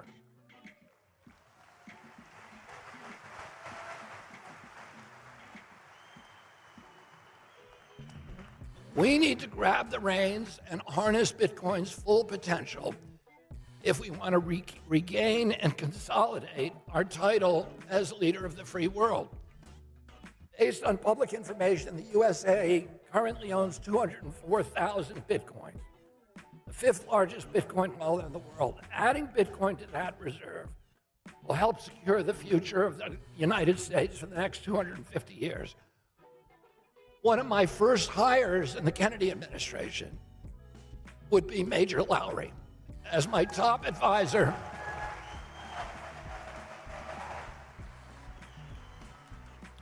As my top advisor for my national security team. Another important use of Bitcoin for America and the world is the one that is dearest to my heart, capturing carbon and incentivizing green energy production through Bitcoin mining. I served for 40 years as an environmental champion and for a decade as a partner in the green tech venture capital firm Vantage Point, which is the #1 green tech energy and technology firm in the world. I played key roles in developing some of the world's largest solar and wind power generation projects. Critics of Bitcoin have wrongly cast it as an environmental threat because of its high energy demand. The opposite, of course, is true. Bitcoin miners are more sensitive to energy pricing than any other industry. This means that they can only survive in the marketplace by utilizing the cheapest energy, and that invariably means waste energy and surplus power. For example, methane from landfills would otherwise go into the atmosphere, but Bitcoin miners are uniquely able to harness it as an energy source. Bitcoin mining is also the ideal partner for renewable energy and variable power projects like wind and solar. My personal experience in energy project finance left me with a deep appreciation for the critical potential for Bitcoin mining as a reliable profit center for renewable energy projects that need flexible, on-site, off-peak customers for intermittent energy generation in order to get financing. Bitcoin miners are the ideal partners for these kind of projects. All right. Let's lean into some of the other ways that Bitcoin is good for Americans and for America. President Nixon took us off the gold standard in 1971 to finance the Vietnam War. Since then, the dollar's purchasing power has been in precipitous decline, eroding savings and earnings of everyday Americans. Alan Greenspan, who was the chair of the Fed for 20 years, even warned that, quote, in the absence of a gold standard, there is no way to prevent savings from confiscation through inflation, end quote. Inflation, as we all know, is theft, and it's almost always theft from the poor.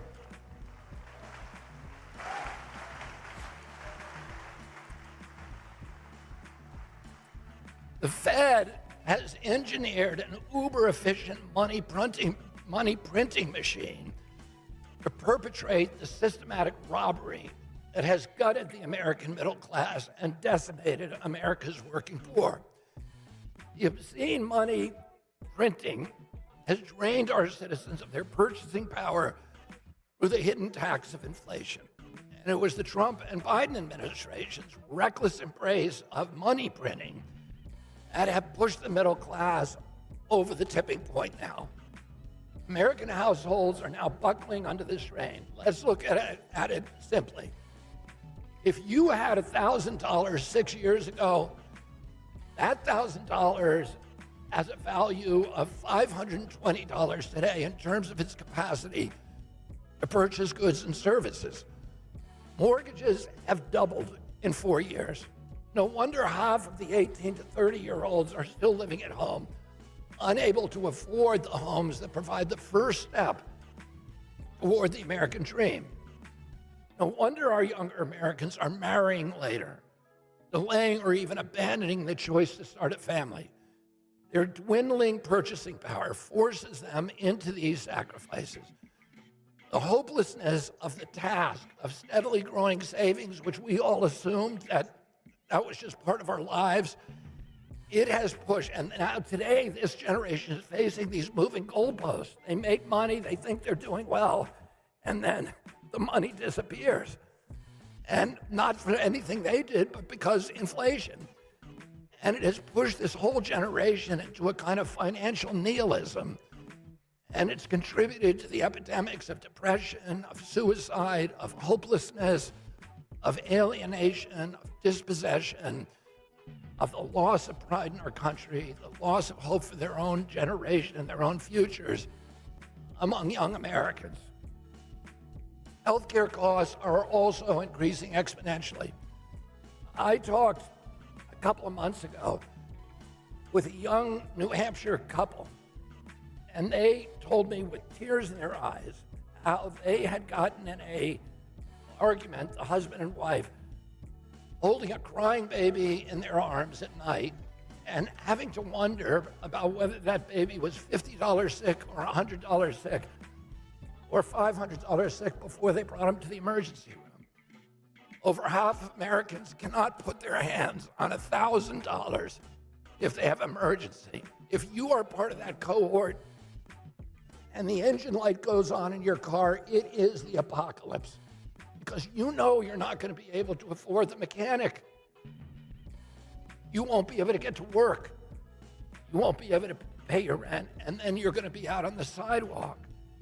And that decile has ended up with this army, tent encampments in the cities that I live in Los Angeles, New York, San Francisco, and all over the country, where armies of Americans, of hardworking Americans, are now living because the engine light came on in their car, or they got 2 flat tires at once, or they had some other expense that was unanticipated. Walk outside and you're going to see it.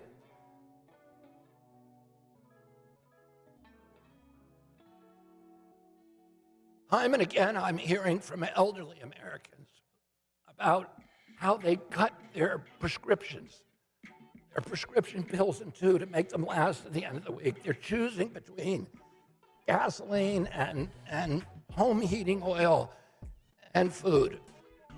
So many mothers have told me that they're downgrading ingredients to get out the grocery store checkout line. Americans today are being forced to make these gut-wrenching decisions because our money is broken. With a beleaguered American middle class,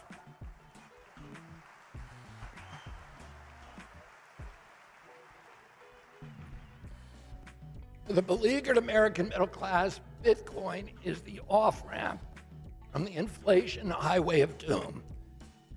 If the world were on a Bitcoin standard and our money held its value, we would all have the ability to live more abundant lives. Bitcoiners have it right. Fix the money, fix the world.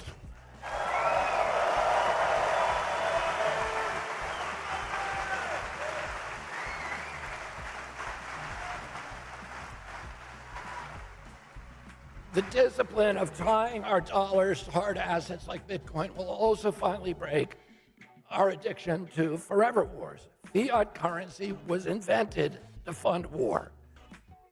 As I pointed out just now, President Nixon got us off the gold standard in 1971 because printing fiat currency was the only way to continually finance the Vietnam War. Prior to fiat currency, when a country ran out of money, the war would end. Or if a government wanted to fund a war, it would issue war bonds and borrow the money from its citizens, or it would tell them in advance, we're going to tax you. Today, governments don't need to even ask that permission. They just print the money.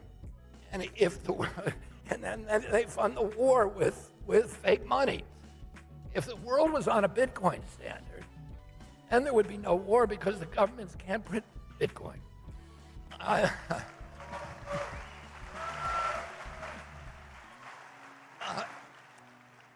I'm a proponent of Bitcoin because it can defund the military-industrial complex that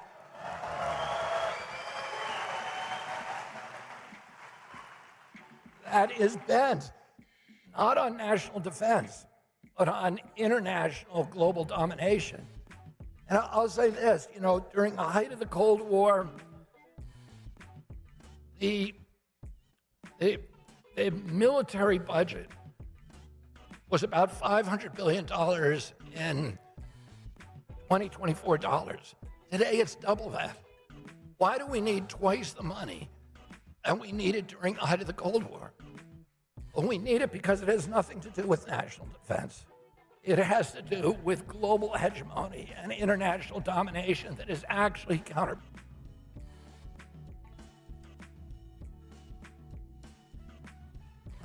It's bankrupting us at home. And it has destroyed our relationships and our moral authority across the globe.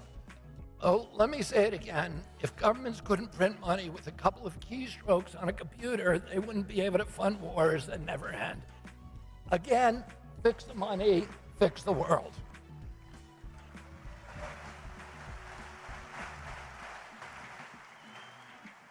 And make no mistake, one of the main reasons my administration will fix our broken money is to defund the war machine. To reach that goal, I'm going to support making direct ownership of Bitcoin tax-free. The conversion of Bitcoin back into dollars will be non-reportable transaction to the IRS and not subject to capital gains.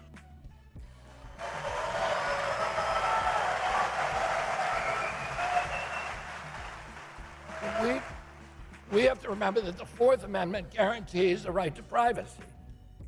As a constitutionalist, I'm adamant defender of our right to financial and transactional privacy. When U.S. citizens are required to report every Bitcoin transaction to the IRS, the government knows everything that we are doing with our money. Governments have no business knowing your business.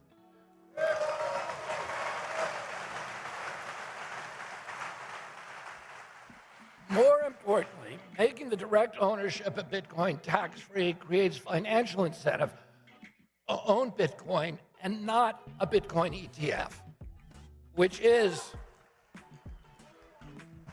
a security and therefore subject to capital gains. This is crucial because direct ownership of Bitcoin keeps it decentralized and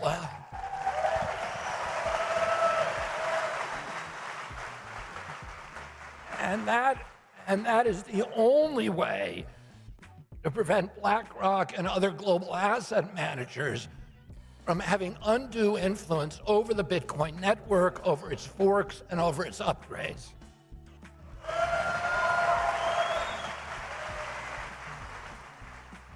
In 2014, the IRS declared Bitcoin to be property and regulated the purchase and sale as a capital transaction. It's important to understand that this tax law was never passed by Congress, and it was never signed into law by the President of the United States.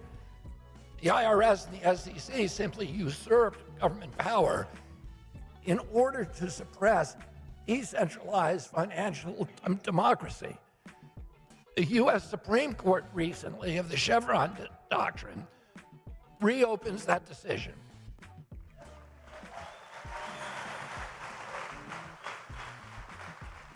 And that decision has allowed freedom-fighting Bitcoiners to challenge the constitutionality of taxing Bitcoin for the 2024 year. I'm telling you today that I will never, ever sign a law that taxes direct ownership of Bitcoin.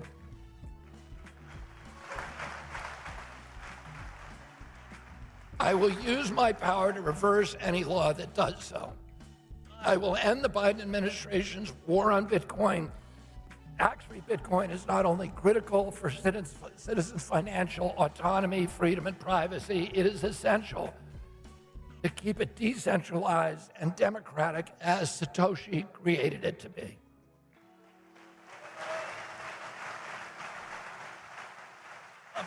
Finally, Bitcoin guarantees property rights. With freely transactable Bitcoin, no government will be able to confiscate or tax your wealth at the border.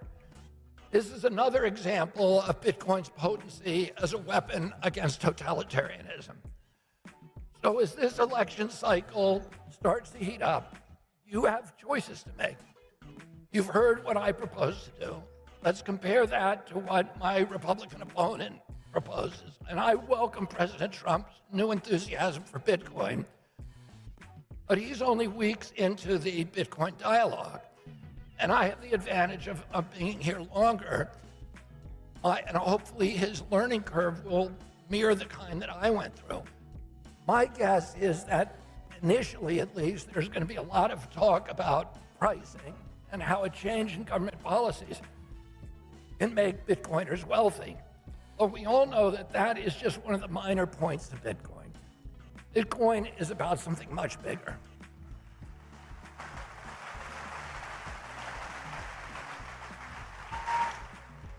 Bitcoin is about our souls. It's about our values. The price go up feature is the least of all of its attributes. President Trump has a long way to go to explain how his personal values align with those of Bitcoiners. If he doesn't do that, then we don't really have any assurance, do we, that his endorsement is not another ephemeral monetary policy fad du jour.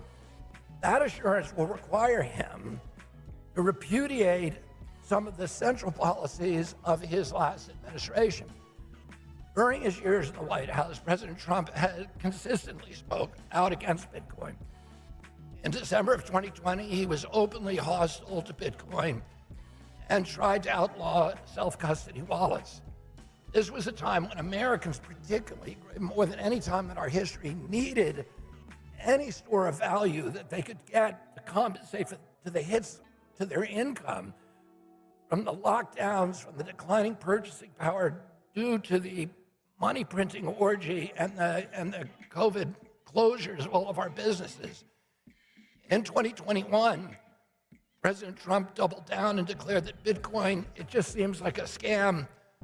I don't like it because it's another currency competing against the dollar. I'm happy that President Trump has had this evolution. I'm proud that I helped blaze a trail that made it easier for other political leaders to follow. And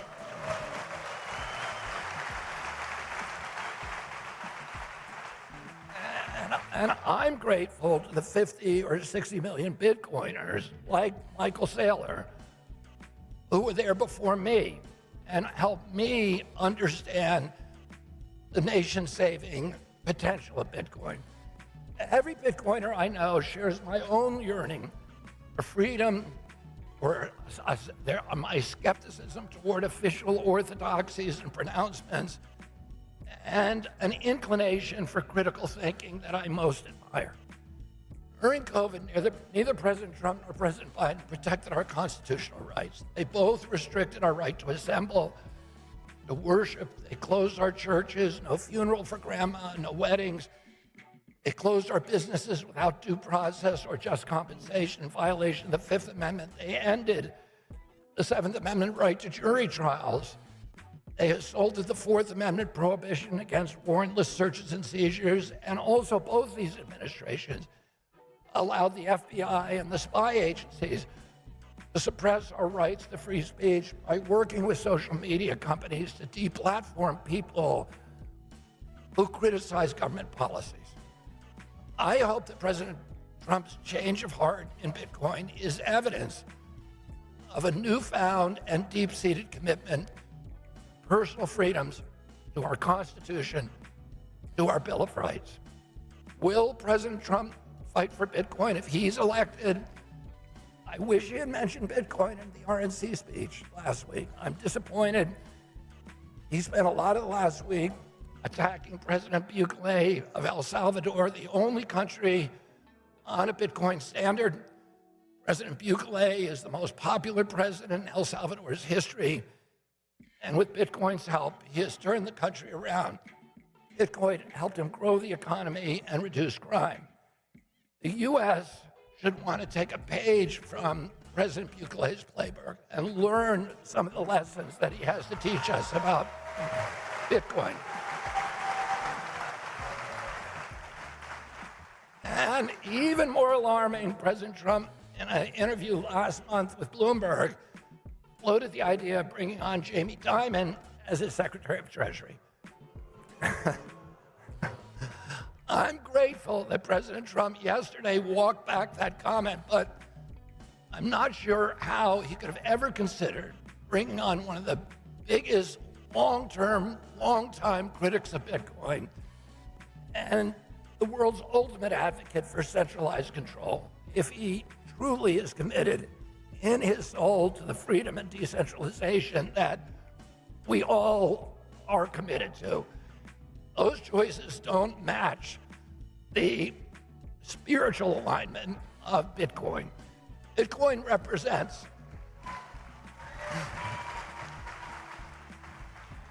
I mean, personally, I would rather see somebody like Michael Saylor or Caitlin Long as Treasury Secretary.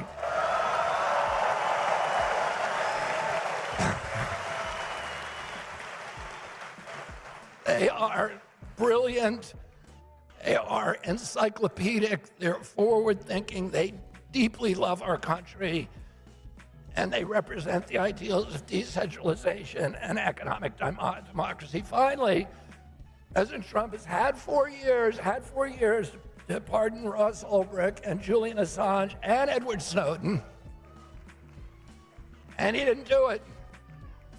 And we need to ask ourselves why. I've already looked into those cases, and I plan on pardoning them all on day one.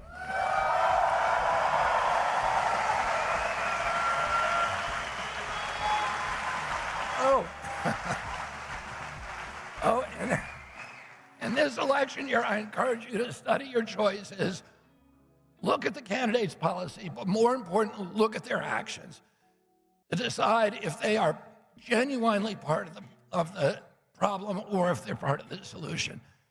Decide if they align with what you believe in your heart.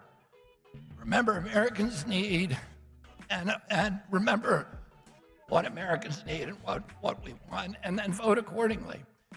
I want to leave you today with a core belief in Bitcoin, in the Bitcoin community. Bitcoin is the currency of freedom, the currency of liberty, the currency of hope. It restores self-sovereignty back to the individual, which is the whole purpose of American democracy. It gives us digital property rights, which is the core of our democracy. And it provides a store of value that will allow middle-class Americans to live in abundance again.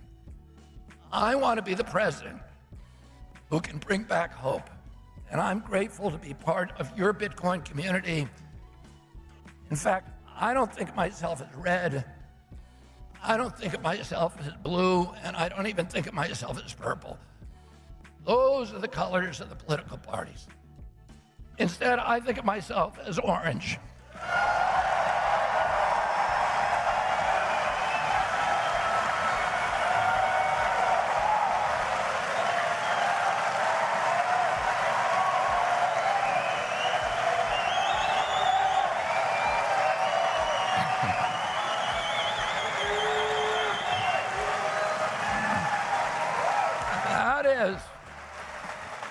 That is the color of freedom.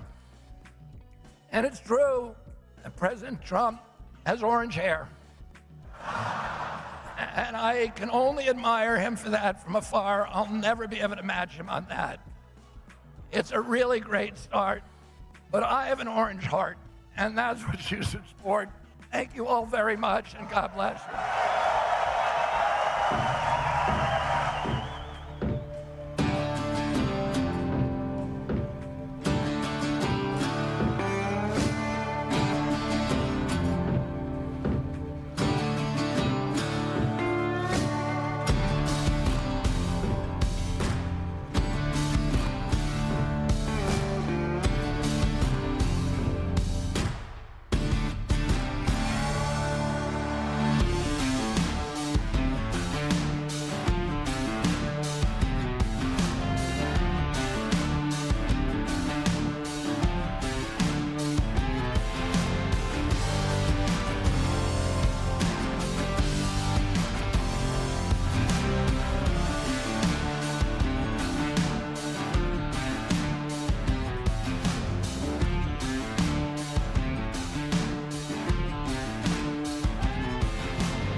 Hello.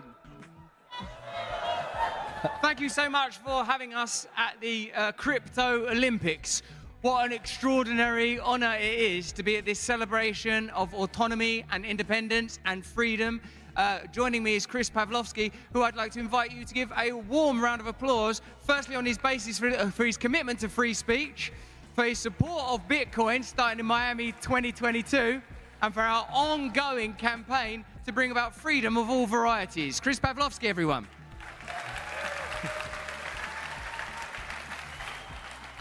Chris, it's pretty, so we're going to have like just a very relaxed conversation in the comfortable environment of these attendees, certain in the knowledge that something pivotal appears to be happening.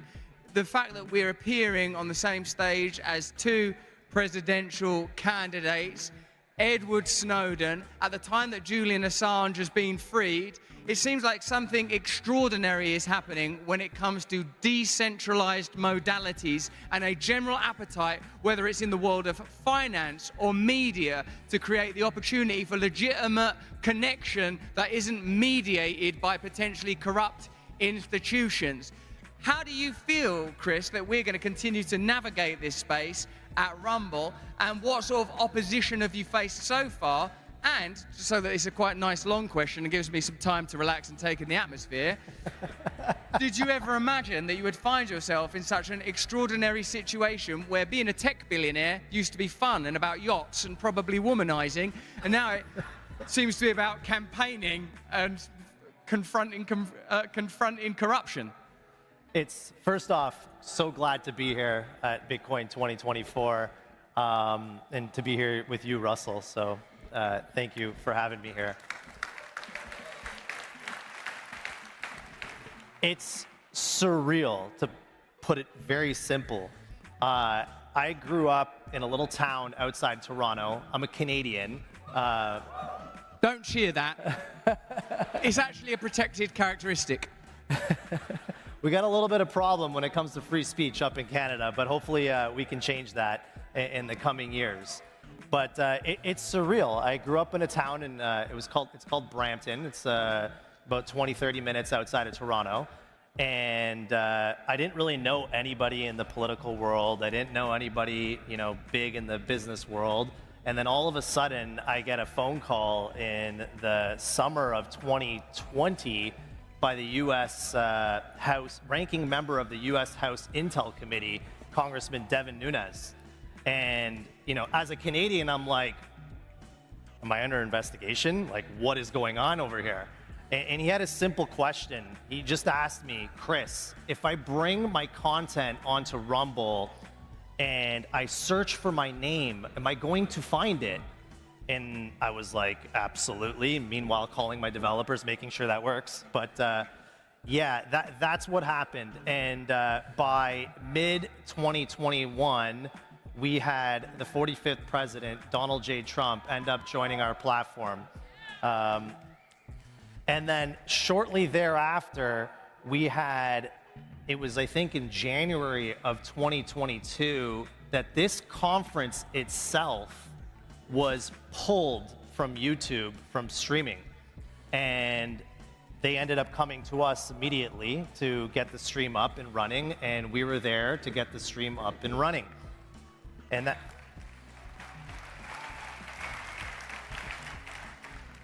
by September of 2022, we ended up going public on the NASDAQ under ticker RUM with a multi-billion-dollar valuation. And now we're sitting here at Bitcoin 2024 talking to you guys. So it's been an absolutely surreal experience for me and everybody at Rumble. And the fights that we've been fighting, I like to look at us as that we're the tip of the spear when it comes to freedom of expression. We were there in 2020, 2021, when no one else was there. We were all alone on an island fighting against every corporate media company in the world trying to, guilt by association, put us in buckets of like what we are. And we fought back. Then governments came after us. We had the Chinese government turn us off. We even had the Russian government turn us off. We had to turn the lights out in France, in Brazil, all because they were keen on censoring creators that didn't violate our policies. So the fight has been immense. It's been insane, to put it simply, but also surreal, not coming from the world of politics or the world of business in any major way. So being here now and kind of being thrusted into it and fighting for the First Amendment and what I consider a human right. People don't realize that freedom of expression is actually a human right. It's in the Universal Declaration of Human Rights, in its Article 19. And every country around the world seems to violate that, not care about that, except the United States of America, which is, you know, after building this business, you really get to appreciate how awesome America is with the First Amendment and how the judicial system stands up for it. So yeah, it's been surreal.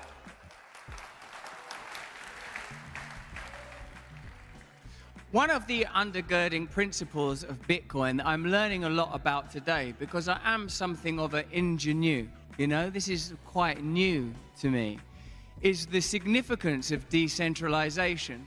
And that if you decentralize power, something beautiful happens almost automatically. That there is something almost inherent in monopolies that leads to corruption. It seems that what's happening with Rumble, and in particular Rumble's evident David and Goliath struggle against YouTube Alphabet, their evident and obvious attempts to censor, control, possibly participate in surveillance, certainly facilitate some extraordinary operations, their odd relationship with a group called the Trusted News Initiative that seem to be interested in further centralizing and controlling the flow of information, has some obvious correlative with the monopolization that happens in the financial industry. It seems to me that what I've been learning is that when you decentralize and make transparent the very business of transaction, authenticity and integrity almost automatically appear. In fact, they are a requirement.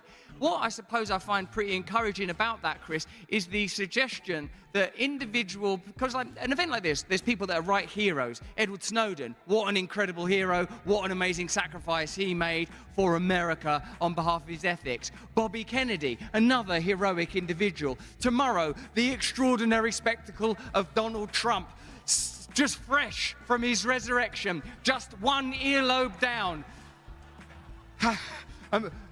Not the first man to nearly be annihilated by the dreadful phenomenon of slopey roofs.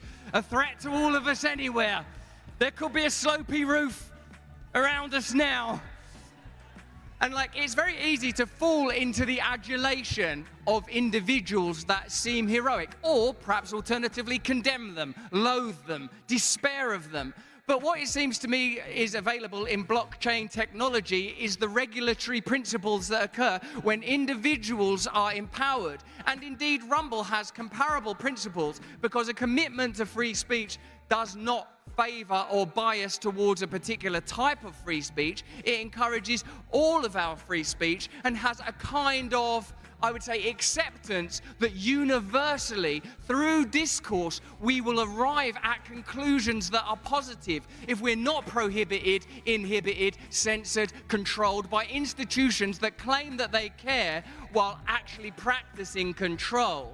It seems to me that there is something quite beautiful in learning that individuals, when trusted, will reach the right conclusions. And that is antithetical to an era of elitism that we appear to be living through. Because what is the central principle of censorship? We are a moral authority. We know more than you. We are smarter than you. And similarly, too, when Rumble first came out, what did they first say? It's disgusting. It's filthy. What did they say about Bitcoin? It'll all be used to trade drugs and pornography. And I bet some people have done that, Chris.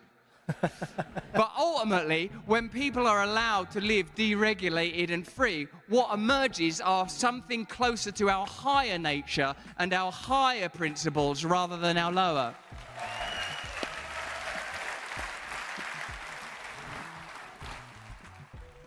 You sum that up perfectly.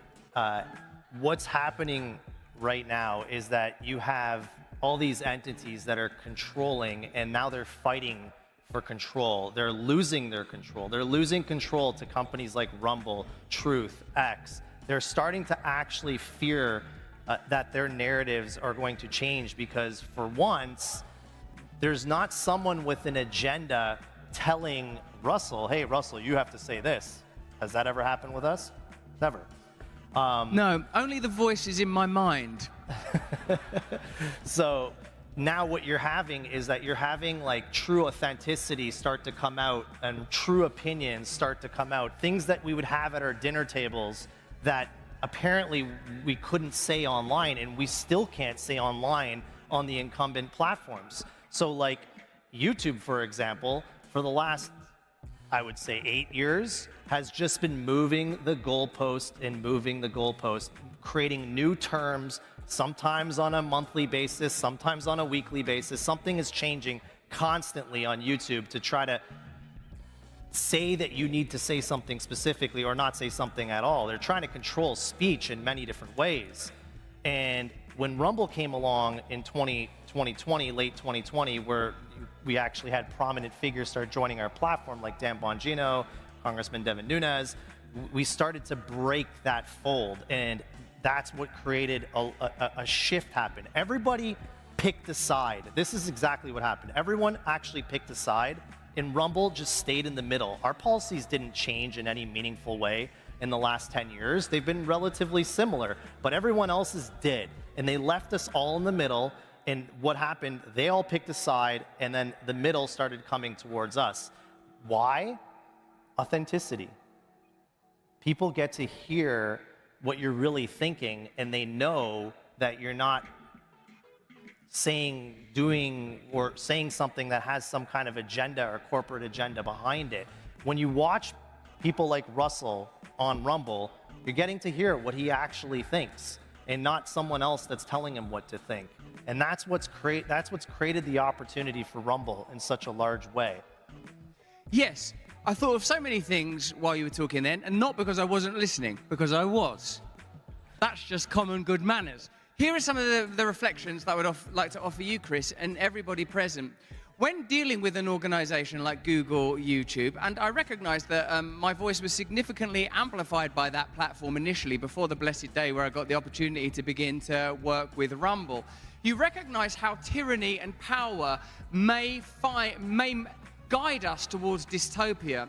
Let me illustrate that further.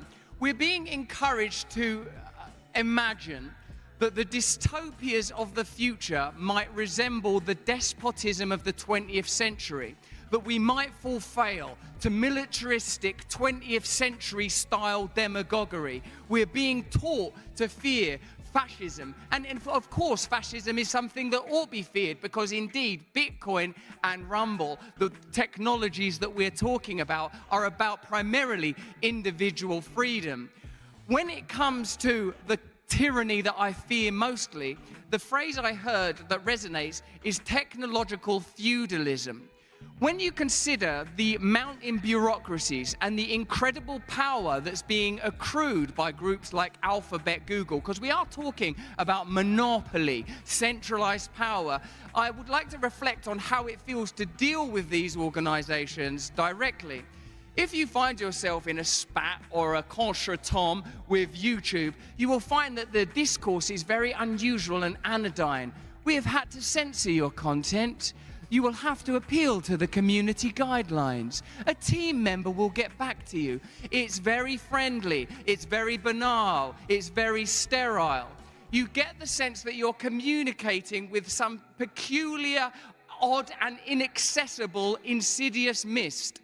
When we think about tyranny in the future, we should not think about 20th century modalities of dictatorship. We should think of great writers like George Orwell, Aldous Huxley, and Franz Kafka, who indicated that dictatorships in the future might be rather anodyne and friendly and here to protect you and keep you safe. Some of you may have noticed that in the last 5 years, in order to protect your freedom, in order to protect your safety, in order to protect your health, certain measures were strongly recommended. Certain conversations were forbidden. Indeed, just think of the people that have been on the stage over the short period of time that we've been at this conference. Bobby Kennedy, strongly censored. Edward Snowden, exiled. Julian Assange, while absent, was imprisoned and incarcerated without trial. All for what? To protect you. To protect you from information that might harm you, or to protect you from microbes or viruses that might harm you. God help us. God protect us from these people that want to save us and protect us. In their rationalism and materialism, they have sought right down to the microscopic level to replace God and to replace the authority of God with rationalism and materialism, to make rationalism the highest authority. Having made themselves the highest authority, their edicts go uncontested. There was a moment, September last year, where I myself was at the very middle of a tundra, a dark maelstrom of incredible power, only the kind of power that can only occur when big tech platforms, big media, and government align. The government in my country directly asked platforms to demonetize me, a sit-in government minister. This is an extraordinary overreach of government. Among the people and platforms that were bold enough to say, hold on, we have principles around justice, around hearings, around innocent until proven guilty, was Chris Pavlovski at Rumble.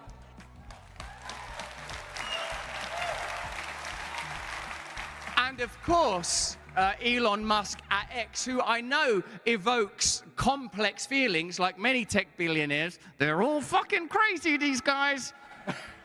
They're all a bit weird. They're not like normal people. I've got to know tech billionaires now. They sort of look at their phone too much. They leave meals in the middle of a meal. They'll just get up and go. Essentially, they're monetizing autism.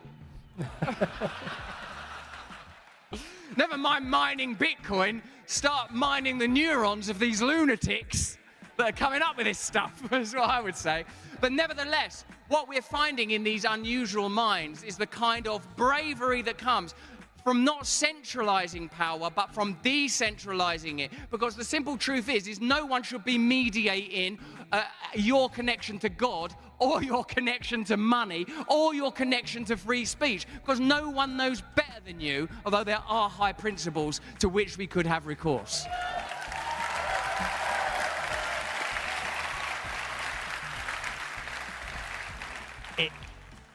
It's even more insidious. The monopolizations are happening both on every aspect of tech. For example, you guys probably all remember the moment that Parler got deplatformed entirely by Amazon AWS. And that happened for a complaint that exact complaint was actually happening more so on the other platforms than it was happening on Parler itself. So it was completely unjustified to do that. And I think that was like crossing a red line in society when you have like an oligopoly in the cloud business. You got Microsoft, you got Amazon, you got GCP, Google, and at that moment, Amazon decides to take out Parler, which was horrible. And that was a big wake-up moment for us because we realized Rumble won't survive unless we have our own infrastructure. So on the infrastructure level now, Rumble can't just be a company that says, hey, we're going to uphold free speech and protect everyone's rights to having their voice. We now have to build our own infrastructure. So what did we do? We built our own infrastructure. We launched the Rumble Cloud earlier this year, which is now available not only to Rumble, but the entire public. And that's based on the same principles that Rumble has, free speech. But it gets even worse. It not only is the infrastructure a problem, we solved the infrastructure. Now the next thing we need to go solve is the advertising world. The advertising world, the way they're working and the way they're colluding together to make sure that they only bring the advertising dollars to specific creators that have certain viewpoints is a major problem. And we just saw in the release, I'm sure you've seen this, Russell, is the Global Alliance of Responsible Media, as they call it. They put it in nice names to make it sound really good, as you just mentioned. That's the way they do it. And you can see the emails that the Judiciary Committee released with respect to that. And Ben Shapiro was talking about this as well when he was at Congress. And it's appalling what you see. You see that they're actually constructing a boycott of putting advertisements on X and other platforms like Rumble to make sure that voices that they don't agree with are not getting monetized, trying to strangle them at the monetization point. And this is just one example, well, multiple examples, both on the infrastructure and on the advertising side of what we're up against. We have ad cartels, we have infrastructure, we got governments, we got states. We're fighting multiple things at multiple different points. But one of the good things is we're not alone anymore. There are other companies starting to step up. You have Truth, you have X, and things are starting to move. So, question for you, do you think things are getting better? Yes, actually. I'm feeling almost overwhelmed with optimism in this actual moment now, because I know that we are streaming this on Rumble. There'll be people watching this on Rumble now, and a considerable audience are also watching elsewhere. And I'm minded of the significant and oft-repeated maxim attributed usually to Andrew Breitbart, that politics is downstream of culture. Well, culture is evidently and obviously downstream of technology. We have the technology for immediate proliferation and dissemination of not only information, but clearly a transactional technology also. And what I find deeply heartening about this is the opportunity and obvious establishment already, because you lot are early adapters and adopters. I knew about Bitcoin for ages. I know all the subtle ones you've not even heard of. I know all sorts of cryptocurrencies. I've just made one up right now. Like, you lot know about this stuff already. And one thing that institutions fear more than anything, I believe, is not the direct and martial attacks which John Lennon greatly and famously said they know how to deal with, but people moving away from their institutions, setting up parallel economies, parallel media. Of course, my deep concern is that we remain in the thrall of commodity, commerce, and material, when this could be so much more. When this is a genuine opportunity for us to access something deeply ethereal and mystical, our own personal connection to the ultimate reality, a personal and private connection to God, a resource that we might utilize so that we are no longer in the thrall of prohibition and inhibition and systems of absolute control that might use the kind of patriarchal auspices of your health and safety. They might use any measures. My interest is this, most of all, that this is not just a digital form of the gold rush, but this is a set of systems through which we may bypass our atrophying, corrupt, hypocritical systems of government, big tech, media. The loss of moral authority that they are experiencing is deserved, because we know that lawfare can be used, that the judiciary can be used as a weapon, that media can't be relied on, that the regulatory bodies that control big pharma are funded by the corporations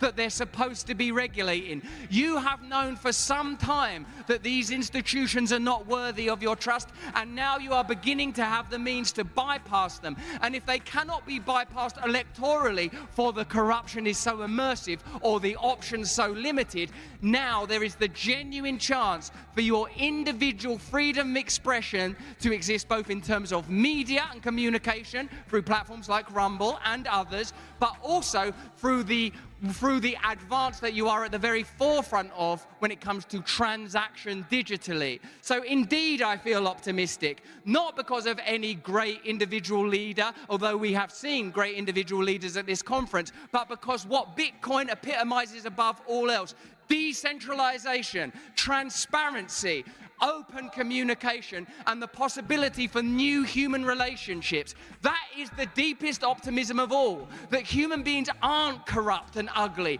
aren't disgusting and deserving of shame, are beautiful and capable of again connecting with the sacred.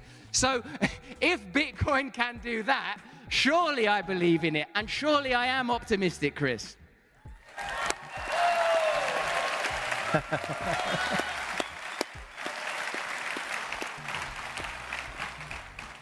But the truth is, we've still got 5 minutes. So have you? No, I think the tide is so big right now. Like I said, we were all alone on an island for a couple of years during COVID and all these, from like 2020 to 2022, really. And I think that tide is like unstoppable. You have Bitcoin, which is a freedom movement. You have companies like Rumble and X and Truth that are freedom movements. It's kind of emerging everywhere. You have infrastructure like Rumble Cloud. The parallel economy is really getting developed. And you have talent, like real important talent that are speaking their minds and really kind of waking up to everything and telling the world what they think, like yourself and many others. So I think this tide is so big right now, there's nothing that's going to stop it. And ultimately, the number one value that underlines everything here is freedom. It's freedom of speech, it's freedom, it's transparency. It is, when you take a look at it though, right, for the last 10 years, we've had a monopoly control the video space. We've had an oligopoly controlling the infrastructure space. The idea of having competition is a type of decentralization in its own right. And that's what we need to have. And like, if there's ways to take things like Rumble and get them even more transparent and more decentralized, I'm all for it as the technology continues to evolve. But like you have in the finance world, you now have Bitcoin, which is really taking hold and has an incredible future. So this tide, nothing's going to stop it. We are going to win in this war for sure. That is pretty positive. And in a way, a further indication that these technologies are neutral. You know, Bitcoin went through a phase where it was perjured and condemned and attacked. Rumble went through a phase where it's perjured and condemned and attacked, which clearly, in the case of Bitcoin, was an attempt to stymie and slow its progress while they set up central digital banking that they could control themselves. So what I feel like is that this is an opportunity for new forms of new connections to form. And I want to, before we go, because I can see a clock counting down, I don't know if you check it every so often, Chris. I check it. We're here with a limited obligation because in a minute there's going to have to be Secret Service coming in here making sure this is absolutely safe. Because if Donald Trump's coming here and saying, look, part of the Federal Reserve's going to be in Bitcoin, you motherfuckers are all going to be rich.